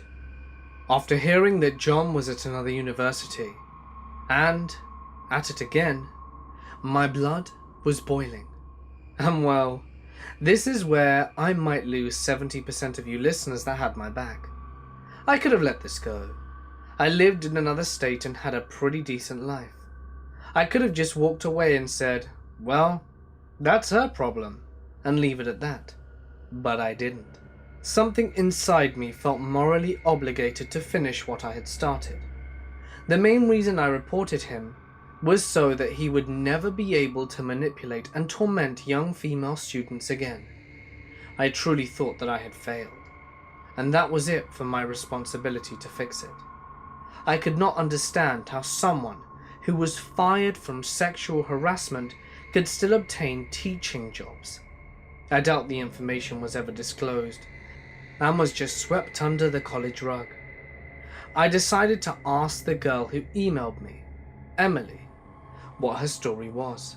This next part is from her perspective. He started out emailing me about how beautiful my writing was, but I never responded because I didn't consider myself a writer, so I didn't care so much to ask him more about it. Soon after that, he told the class he was working on a manuscript, and if anyone wanted to read it, just to email him and he'll send it over. So that's what I did. I mean, if your professor's writing a novel, why wouldn't you want to read it? So he sent it to me, and I didn't get around to reading it for a while. So he emailed me and asked me what I thought of it and if I had any feedback. So I emailed him back and said I hadn't gotten round to reading it yet. So he emailed me back that he'd love to know what I thought of it once I read it, and maybe after the semester we could meet up to discuss it. So a couple of months go by, and it's the very end of the semester.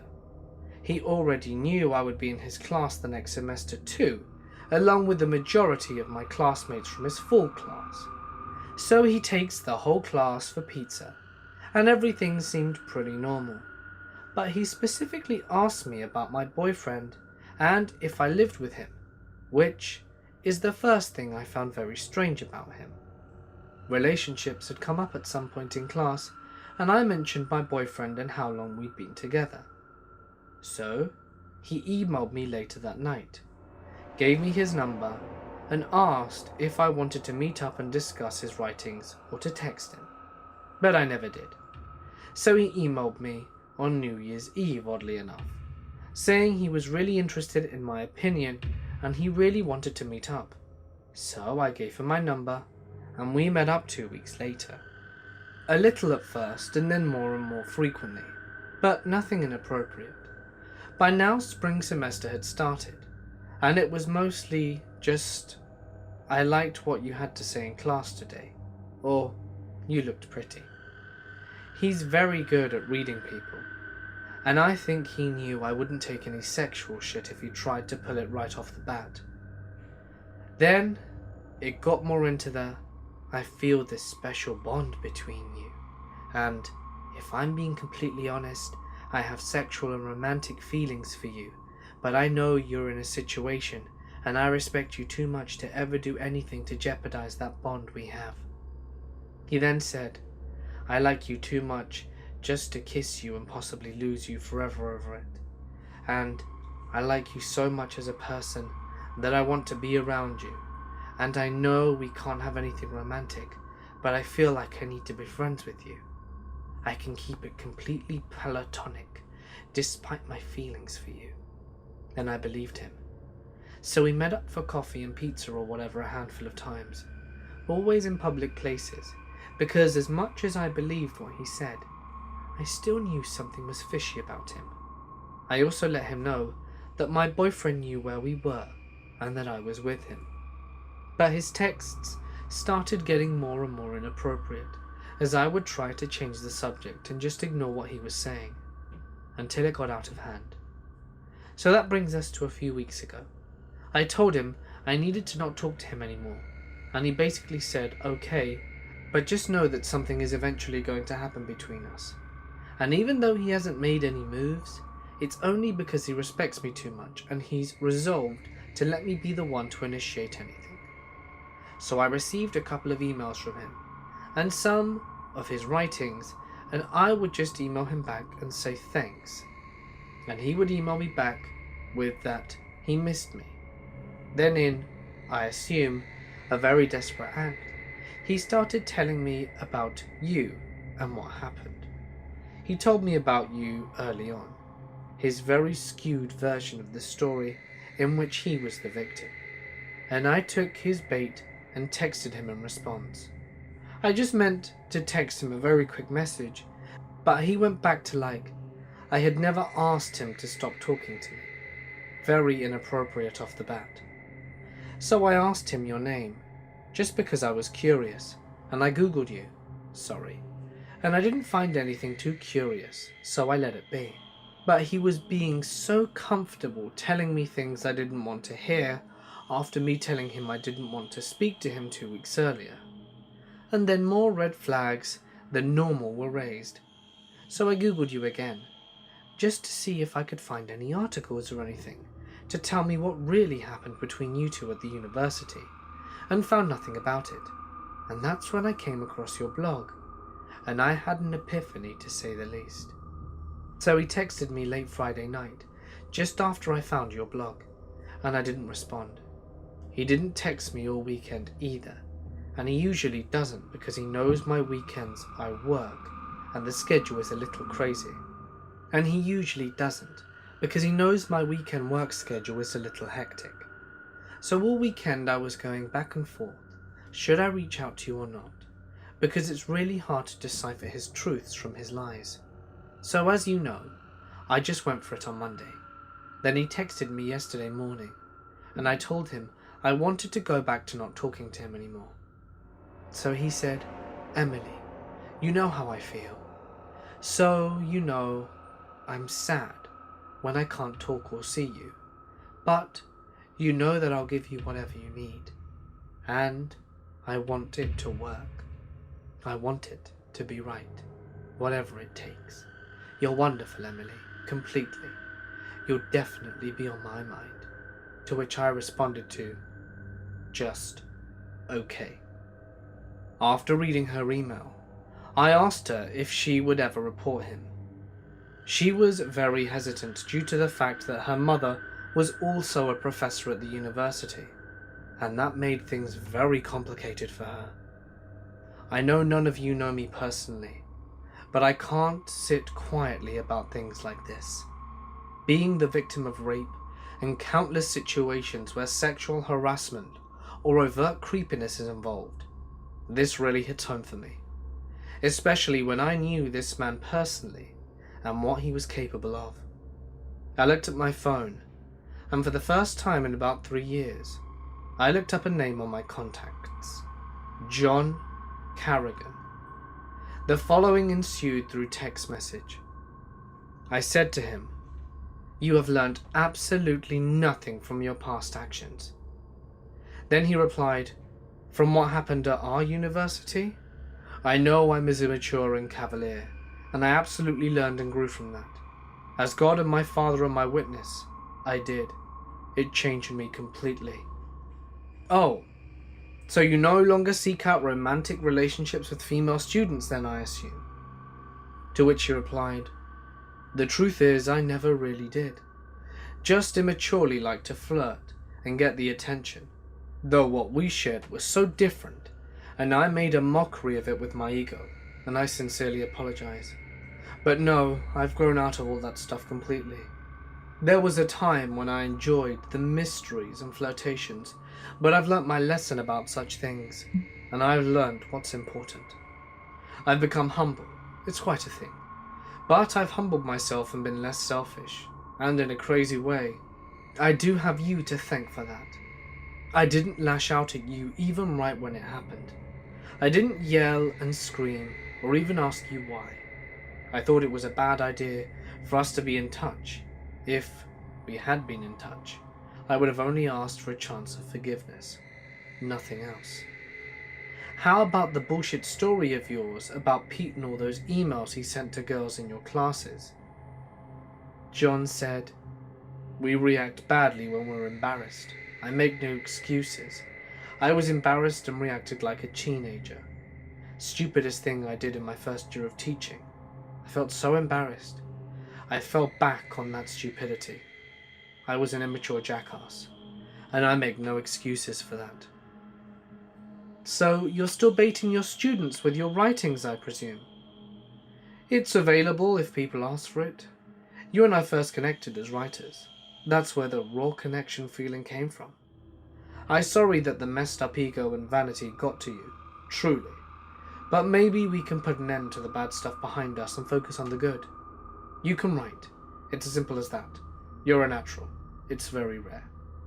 I replied, "I want you to know that the things we do in life and the choices we make will always come back to us.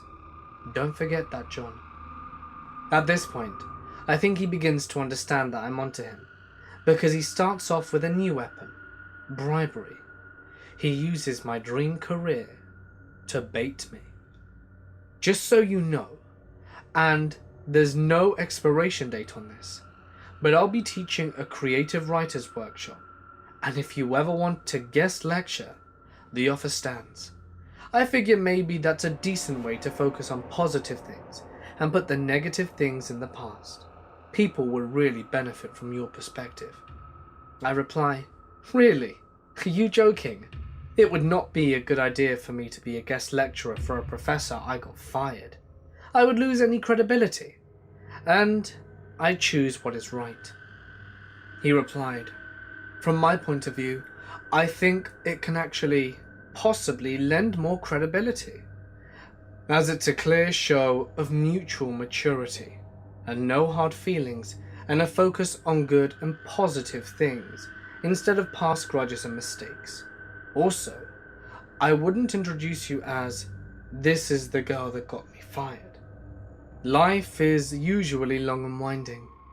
We've both done things we wish we could take back, and we've both paid severely for them. I think all we can do is try to be the best people we can be going forward. That's what I offered. But I respect your position, and it'll stand in years to come if you change your mind. And this might sound strange, but the truth is I've been trying to be the kind of person you'd be proud of. I keep that specifically in mind. It's how I matured and grew out of all my silliness." My head was about to explode as I stopped responding. He was toxic and willing to cut open his wrists until all the possible lies flowed out before ever telling an ounce of the truth. Without mentioning Emily's name, I wrote an email to the campus police about John Carrigan. It's probably too long to read out now, as most of the things you've already heard. But it stated what he had done to me in the past, what he had been fired for, and what the student from the university told me. Was it my problem or business? Not exactly. But to be honest, I didn't care. He didn't deserve another second chance to stand up in front of a classroom of people, hopefuls, and mentally pick out his next victims. I wanted closure, and I needed it. 2 weeks later, I received this message. On my father's grave, I promise you I have no improper intentions towards anyone at my university. I swear on everything holy that I will never ever do that. I've grown out of all my ego. May God strike me down if I'm lying. Just so you know, he never did. Please, I beg you to stop punishing me for all the bad past feelings. I beg you and swear on my late father, I will do nothing improper. The university just called to say you complained about me, and teaching is all I have left. I told him. One of your students found me and reached out to me. All I did was forward the info and left it there. He then replied, I don't understand. How could someone find you? It doesn't matter. I was stupid and paid the price, and so I'll deal with whatever awkwardness my reputation causes me. I deserve that. That's my responsibility. But I have no bad blood at all towards you. And you and I can leave our stuff in the past and just do our best going forward, right? So then I reply, someone really did reach out to me, whom of which I've gotten to know over the past few weeks, and told me of an eerily similar story. We are only as sick as our secrets. So if there is anyone out there that you need to talk to or apologize to for being a little more than friendly with, maybe that's something to ponder. You get second chances, you don't get thirds. So he responds, something at my university? I'm racking my brain and I can't think of what it could be. I do talk too much, and a lot of what I say can be misconstrued. But the truth is, what happened between us was good. It grew me up. It changed me. I'll be even more vigilant now. I'll have no non-professional discussions of any kind with anyone, male or female. I pledge that. That was the last I heard from him. 1 week later, I received an email from the head of investigations at the university he was teaching at. They decided to fire him. Emily emailed me later that day and said that John Carrigan had sent an email out to her and her classmates, regrettably informing them that he was making the decision to leave and pursue other things. He told them he would still love to meet up with them in a non-classroomy setting for pizza, and to hold a weekly literary group at a local cafe with all who care to join. It was then I realized you cannot change a sociopath. I am a nursing student due to graduate in May, who just wrapped up a 10-week internship at a nearby level 1 trauma center. Most of my summer was kind of run-of-the-mill stuff. Gunshot wound, stab wounds, stage 4 pressure ulcers on long-term paralyzed men. And my last day, however, I encountered the new admittant, who staff referred to as the Swamp Monster. He had been found a couple of days earlier, when he walked out of the marsh into a couple's backyard, asking to use the phone since he'd been shot by a state trooper. While the surgeon who admits him believes he was actually impaled, not shot, his wounds were still gnarly. Whatever had impaled him nicked his left ventricle, so in addition to the wound from his initial injury, he also had staples in his chest, and by 20 hours past his admission, all his wound sites had become neurotic. You could smell this from the nurse's station. He got a besides abdominal X-lamp down, since he was 20 liters positive and developing abdominal compartment syndrome. The second they cut through the last layer of fat of his abdomen, his bowels flopped out, along with some excess fluid. They also cannulated him from ECMO at besides the well, involving putting 2 giant catheters into major vessels to redirect blood away from the heart and lungs to get oxygenated in a machine. Opening his chest was an interesting experience though, and he was more neurotic than we thought, and that smell was heinous. I could smell it through my surgical mask. Glad to say, he made it. I was in a small forest near my house one night, around 1 AM on a winter night.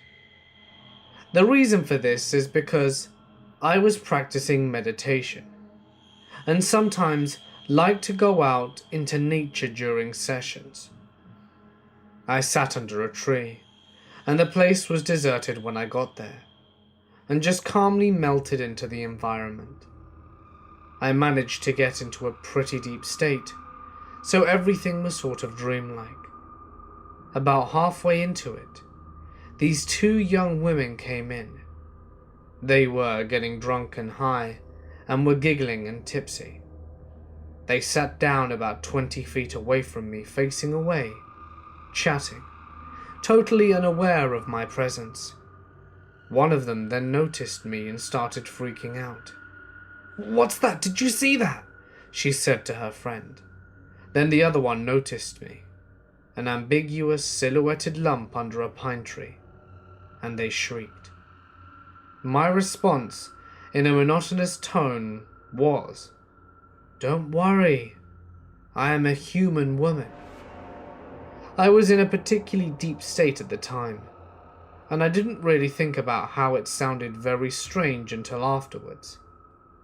One of them responded, kind of stuttering, and asked what I was doing. I explained that I was meditating, and they didn't need to worry about me, and they could proceed with their drinking. Needless to say, they laughed it off nervously, and then quickly made an excuse to leave. We went to an abandoned hospital. There was a large square staircase, spiraling up to the roof of the outside of the building. Locked steel door at the bottom, so the only way up was to climb on the outside up to the first landing. My buddy boosts me up. I climb over, and there's a sleeping bag with a steak knife next to it on the landing. I call down, we're definitely not alone here, dude." "No, but it's cool," says a voice behind me, scaring the literal shit out of me and causing me to jump and whirl around. There's a young, dirty, homeless-looking guy standing there, coming down the stairs from above. Hands up, palms out. I didn't mean to scare you. He takes a seat on the stairs, so I carefully step onto the handle of the little steak knife, lean over the edge, and pull my friend up. We had planned to sit on the roof and drink beer, so we offer the homeless guy a beer, which he gratefully accepts, and we shoot the shit on the landing for a while. We were talking about the city, the cops, traveling, and life in general. He tells us that he's basically a drifter, and has been in town for about a week or so, but a nice guy. Things are going pretty well, when all of a sudden, he asks, "You guys are human, right?" I hate it when I meet people that end up being aliens, and you never know until you peel their skin off. They've been after me a long time, you know. They don't stop. They never stop. Sometimes I think I should just kill everyone, to be safe. He's definitely not joking. There's an uncomfortable silence as my friend and I realize this guy is genuinely batshit. Yeah, man, we're human. We just wanted to check out this place and drink some beer. We're gonna go and make a move now, though. We definitely don't want to be any trouble." He just stares in silence. So we leave him the last beer, carefully, backing up the railing, jumping down and walking away. Very quickly, constantly looking back over our shoulders.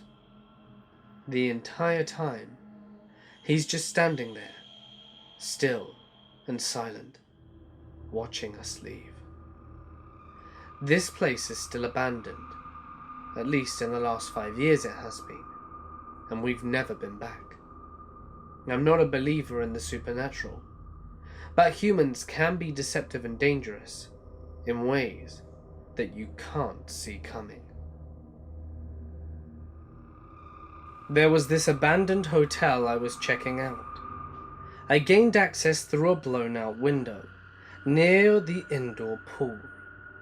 It smelt like death inside, and I come to find a couple of bloated dead deer in the slime collected towards the deep end of the pool.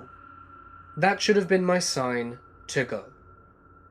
I make my way into the lobby and banquet areas, and come across a couple of raccoons and squirrels who scurry away swiftly. Everything is destroyed. Even the reception desk has been ripped in half. Nothing interesting to photograph, just trash. Neat little piles of trash. After a bit of searching, I find the stairwell. There's an odd noise coming from above that I brush off as rain. I decide to skip a couple of floors because they're probably in the same condition as the lobby, and a lot of the exterior windows have been blown out. I get to 4 and open the doors, not worried about the noise, as I'm confident I'm the only sober person on premise, if not the only person. As I pull the door open, the rain noise suddenly ceases, completely. I point my flashlight down the hallway to see hundreds of geese poke their head out of the guest rooms. I remember the moment when nothing moved, and we just stared at each other. It felt like it lasted several minutes, though I'm sure it was no more than 10 seconds. Here I am, in the middle of a hall of geese of an abandoned luxury hotel, staring me down. Once the initial shock of the sight wears off, I remember I'm only looking at half of the floor. Behind me, the geese aren't pulling a deer in the headlights. They're coming towards me. It was time to go. I closed the stairwell door behind me, only muffling the cacophony that erupted once I moved. As I hustled down the stairs, I realized the signs were there. Goose shit everywhere. I hit the lobby and turned towards the pool, where a group of geese has collected, as if they were trying to trap me. Luckily, they're just dumb birds, and I got out of there to find the exterior of the hotel swarming with them. There was one lone sentinel standing on the roof, honking out a shrill command that the perimeter had been breached. I should have stayed to get more pictures, but I was done. Covered in filth from a slip down the stairs, and I didn't feel like collecting fresh shit from the dive bombers circling overhead. I did, however, get the picture you see on screen.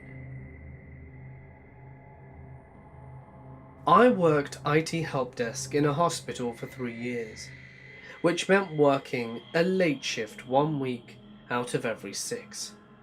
The first time I ever did this, most people went home between 5 to 6, and it was dead quiet by 7. Later in the evening, I started hearing doors and windows open and close in the building's other wing. This went on until I left at 1 a.m. Windows open, then immediately closing. Doors opening at both ends of a long hallway simultaneously. And it just went on and on all night. I commented to my manager the next day that the security guards took an awfully long time to do their rounds of the building and check all the windows were locked. It went on for hours by my watch. He gave me a funny look and told me that there was no security in our building after hours. I'd been the only living soul in there. It's worth noting that the building has originally been a nun's dormitory, and when they moved out, it was converted into a morgue before getting its final makeover and becoming an office block. Same thing happened every time I pulled a late shift. I heard these noises all night, but never saw anything disturbing. So I decided in the end it simply wasn't a problem. However, leaving the building meant turning off all the lights and then walking 30 meters in the dark to the main doors. I hated that part of going home. My company would put us up in the Shiloh Inn downtown when we were in Salt Lake City. A co-worker of mine was awakened in the middle of the night by the sounds of a bunch of kids in the hallway. It went on for longer than he could tolerate, so he opened the room door to tell them to hush, only to find the hallway empty. He could still hear the children, so figuring they were in an adjoining room, he called down to the front desk to complain. The man at the front desk claimed to be certain that there were no kids staying on the floor, but that he was certain the noise would subside in a bit, and he offered to send up some earplugs. My co-worker was a bit annoyed. "How can you say there are no kids when I'm hearing kids?" he said, but went back to bed and eventually managed to fall back asleep. The next day when he was checking out, a different clerk made the mistake of asking the routine question, "Was everything satisfactory with your stay, sir?" My co-worker gave her an earful about the noisy kids and how the other clerk had dismissed the complaints. The clerk looked a bit uncomfortable and said in a half whisper, "We're not supposed to talk about our history with guests, but please do Google for Rachel David and you'll understand what happened to you. We get similar complaints every few weeks, and we try to never put kids on that floor." In the van on the way to the airport, he read on his phone the story of how a mother, Rachel David, had tossed her 7 children off the 11th floor balcony of the hotel, then called the International Dunes before jumping off herself. I was doing my annual road trip through New Hampshire and Vermont during the prime week for fall foliage. This trip, I invited my dad along with me, in order to get him out of the house and try and ease his depression. It had rained all day long, but we finally reached a scenic waterfall. Soon as the waterfall was visible, we saw a few other people. As I looked towards the top of the waterfall, I saw an elderly man had crossed beyond the wooden guardrails and was trying to take a close picture with his little point-and-shoot camera. At this moment, he slipped and fell in. It was a 3-tiered waterfall. It was called Saturday Falls, and it was gushing literally hundreds of gallons of water per second, and I instantly screamed, "Dad, someone just fell in!" At this moment, the guy's head barely bobbed up from the first tier, and he was facing my direction. His nearby family and my dad hadn't seen him slip, but my scream alerted them.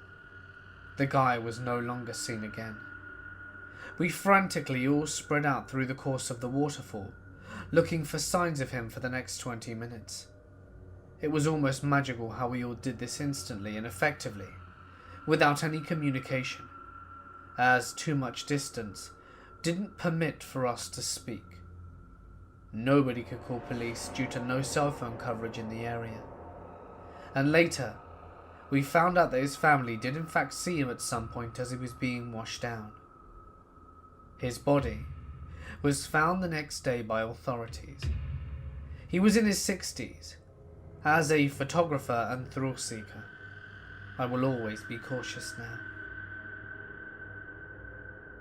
I participated in an experimental program in the 80s through a hospital in Memphis that was supervised by a governmental agency. Patients were supposed to be supplied medicine, medically supervised by doctors and nurses that were employed at the hospital, and therefore not biased to the outcomes of the study. It was a double-blind study. Several of us had adverse reactions to the medication: tremors, seizures, insomnia, night sweats, and both auditory and visual hallucinations. One lady slipped into a coma and was quickly removed from the program. I found out much later from one of the nurses that she died after a severe seizure, and it was covered up. They split us up, the patients with adverse reactions, so we would not be able to compare notes. We were also not allowed visitations, and phone calls were strictly monitored, with there being no permission of outside mails or parcels to be delivered. I first experienced mood changes, then sleepwalking, and I became combative when awakened, violent. I'm normally as meek as a mouse, and I then experienced sleep paralysis. The staff viewed this happening, but did not help me, deciding instead I was being a difficult patient, but I was locked in my body and could barely breathe. This black shadow was sitting on my chest, crushing me, stealing my breath, and a nurse plunged a needle into my arm. I knew I was dead. I just knew I was dead, that would be the end. But instead I fell into a merciful sleep, during which I was sent to a mental institution. My admitting psychiatric doctor was told I was brought in from a different hospital via ambulance in a 5-point restraint and had to be heavily sedated, and I was labelled as dangerously violent and a psychotic patient. They diagnosed me with schizophrenia, moderate to severe, and manic depression with severe mood swings. I was informed, because of my delusions, this so-called experiment never took place, and because of my actions, that I was putting myself and society in danger. And I was a patient in there for 3 years of my life. I was never paid for participating in the experimental program as promised, since it didn't exist, and I never found out the name of the medication that to this day still causes me dizziness, blackouts, and sleepwalking, and occasional insomnia. Sometimes nervous tremors, but eventually the seizures stopped. I still have sleep paralysis. 4 times it has occurred, but that's a horror story I must tell on some bright sunny day. To speak of it on a dark night such as tonight, when all the lights could go out, is unthinkable. I couldn't sue the program since it was apparently a delusion, but note this: my 3-year stay was paid for by Medicaid. I never even applied for Medicaid. Obviously someone had done it on my behalf, for reasons which I think we can all suss out. I have searched for other members of the experimental program, to no avail. I thought I recognized one person, a male, several years ago, but he became very agitated and wouldn't speak to me, even jerking his arm from my grasp and hurrying away. The nurse is the only person I ever encountered again that would speak to me, and she was obviously very uncomfortable. I only saw her that once, but that confirmed to me that this did take place, and that it wasn't in my head. I know I will never be compensated, but I still want answers. Why did I have to be institutionalized for 3 years of my life? What was this medicine or drug they kept feeding me? What was the purpose of the experiment? If anyone involved in the program is hearing this, it was in Memphis in the late 80s, and you're more than willing to help me find answers. Please let me know. I want to get in contact with you. But be careful. I feel like I'm taking a risk even discussing this. This pseudo-patient experiment mentioned in a conspiracy theory video brought everything flooding back to me. I can't help but wonder how many other cover-ups like this have happened that have just been swept under the rug. As a paramedic, I responded to the call of a traffic accident, which I was told was a baby ejected. We prepare for the worst. We arrive in about 8 minutes, and the trooper is on scene trying to clear the area of bystanders and gawkers to preserve the scene. He had covered the baby with a yellow death sheet that troopers carry in their trunk. I lifted the sheet to check vitals and pronounce death, and it was not a baby, but the top half of a 19-year-old girl that was driving a small pickup truck about 50 yards away. She was driving and arguing with her 19-year-old husband, who was the passenger. They were doing about 55 miles an hour on a 2-lane road and met an oncoming truck pulling a double-wide mobile home. She ran under the front corner of the mobile home, cutting her in half. The bottom half remained in the driver's seat, while her unhurt husband watched as the truck skidded another 50 to 60 yards, sidewiping a minivan, sending it into a ditch upside down. When the truck came to rest, her bottom half fell out onto the ground. We also found a trail of ribs from the cab to the bed, and down the pavement to the top half. It looked like a movie set. Her top and bottom half looked unhurt, but from mid-chest to about pelvis was strung along the road. The husband was absolutely freaking out about what he had just seen. He was babbling incoherently, running around swinging at people, and generally just a mess. A witness who lived right in front of the scene started having chest pains and had to be transported. We took the husband, and I called medical control and actually got orders to give him IV Valium, something paramedics normally can only give to grand mal seizures. The driver of this big truck was fine, but was also very, very distraught at what he had just witnessed. That was 16 years ago, and I can still remember pulling up to that scene like it was yesterday. I am a surgical resident in plastics. My caseload usually doesn't fall under a grotesque category, but I've had a few admits from the ER that make me question my humanity. 2 weeks ago, I got a page from the ED and went down to find a middle-aged man who had 90% of his body burned. His skin was essentially gone. I don't think anyone could even understand his pain levels. This man was in mortal agony. As I assessed the patient, the ER attending told me that this guy was homeless, and apparently he had been taken to the ER a few times before this year, and was known by those who treated him to suffer from paranoid schizophrenia. And he was assaulted by several teenage boys.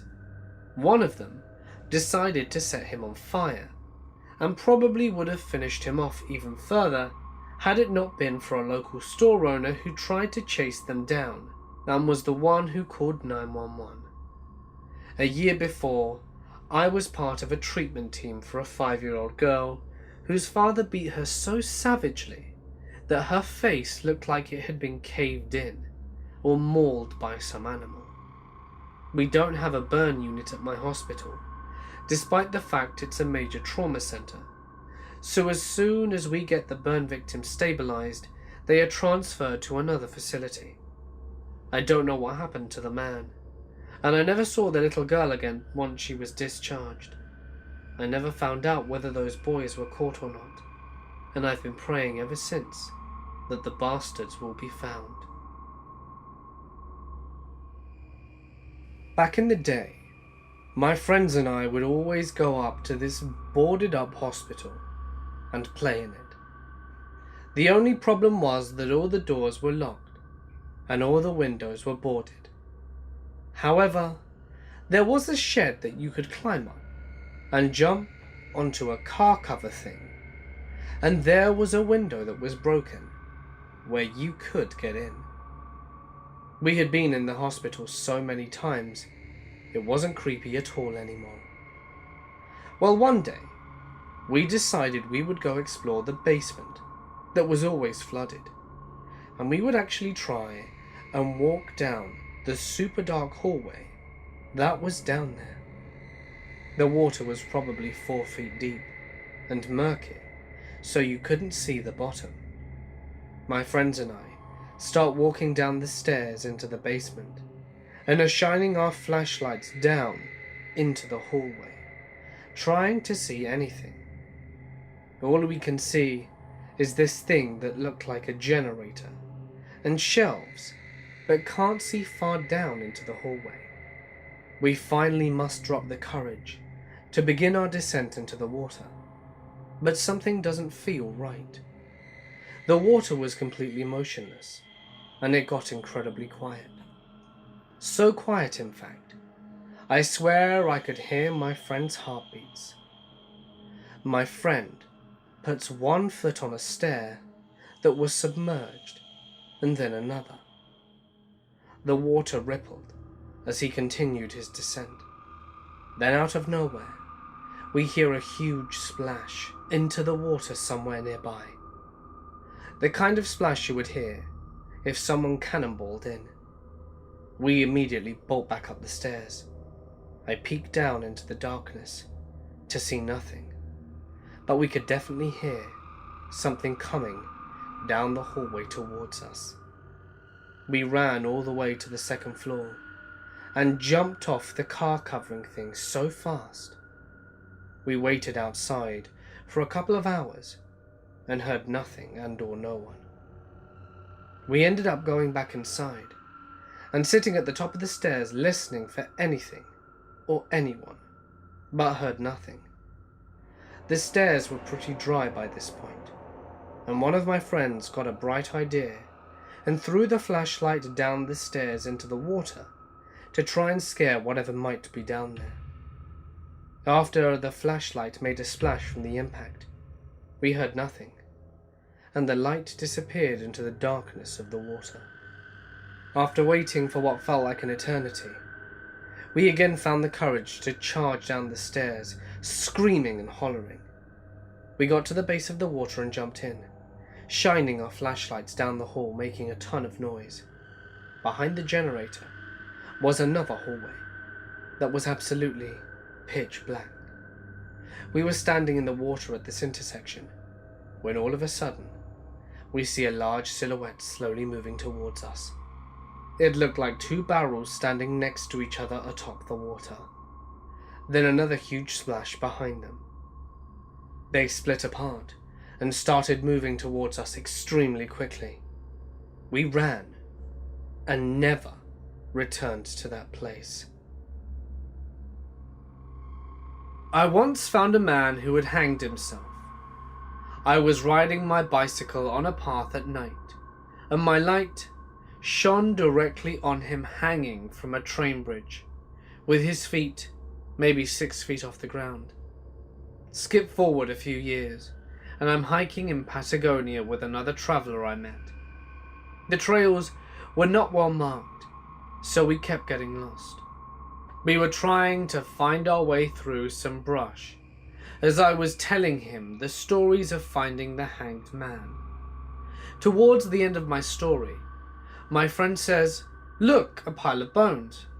Pretty freaked out at first. I thought maybe they were human, but upon closer inspection, we saw 2 spines and a bunch of rib bones of a helmet. which is a Chilean deer. No head at first. They're an endangered species, so we wondered if maybe some poachers took the head, or if it was a mountain lion food catch. We poked around, and we found the skull, and the antlers. They were locked together, and it looked like they died that way. We tried to pull the antlers apart, but they were impossibly stuck. In the end, we strapped them to my backpack, and we brought them to this tiny town called Cerro Castillo. I gave them to this old woman who ran the hostel, and would have loved to keep them, but the helmul is a national symbol, and I didn't think I'd be able to get the skulls out the country. The lady was ecstatic, and she let me stay for free, and tried to give me $40 when I left. I did not witness this firsthand, but the most disgusting medical-related story I've heard from a practitioner who has actually lived to tell the tale is the following. As part of my training to be a rape crisis counselor, a doctor came to give me a presentation about STDs and STIs. Somehow, he veered off the main topic and starts telling us about the things he'd seen in his time. A female patient came in complaining of extreme abdominal pains. The patient disclosed that she was a prostitute. The patient further disclosed that in order to continue working while she was on her period, she would put a sponge as close to her cervix as possible to absorb the blood and other menstrual-related discharge. The patient then explained that she had inserted a sponge and was unable to remove it. The doctor figured it would be a rather routine matter of removing a foreign object that had come lodged or stuck, and takes the patient into an exam room to perform an extraction. When the doctor went to remove the sponge, it turns out that the patient had been using a car washing sponge to absorb her menstrual discharge, and that the same sponge had been in her vagina for 3 months. When the doctor finally managed to remove the car sponge, which had turned into a black, semi-solidified mass due to the excess absorption of nastiness, it also released a torrent of fluids that had been marinating in this woman's vagina for 3 months, and the fluids gushed out and nearly covered the entire floor of the exam room. The doctor told us that it was the first time in his 20 years of practice that he actually vomited while performing a medical procedure, and that the stench in the room was so foul and pungent that it filled the entire clinic and made a seasoned nurse who was standing in the hallway vomit. As the doctor was retelling this horrifying life tragedy that he survived, he didn't look a single person in the eye. His eyes were transfixed on some non-existent point near the horizon of his traumatized memory. I am a medical student, and I have 2 stories that I would like to share.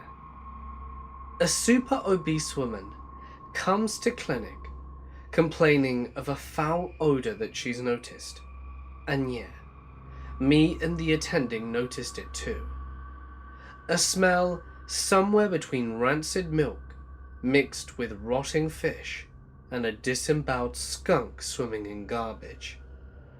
We do the usual workup, take a good history, do a thorough physical, as best we can given she is huge and has folds and folds of fattened skin draped all over her, including a rectal and genital examination, just in case there was some funky growth down there, and run some simple labs.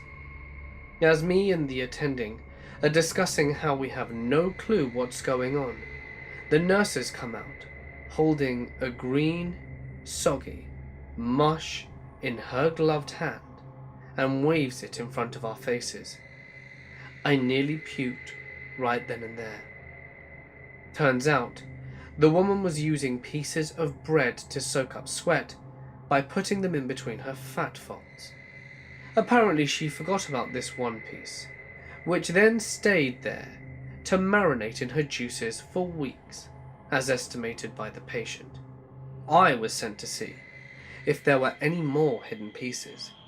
Luckily for me, there wasn't, but having to lift up and search every fat fold was as embarrassing for her as it was disgusting for me. This second story.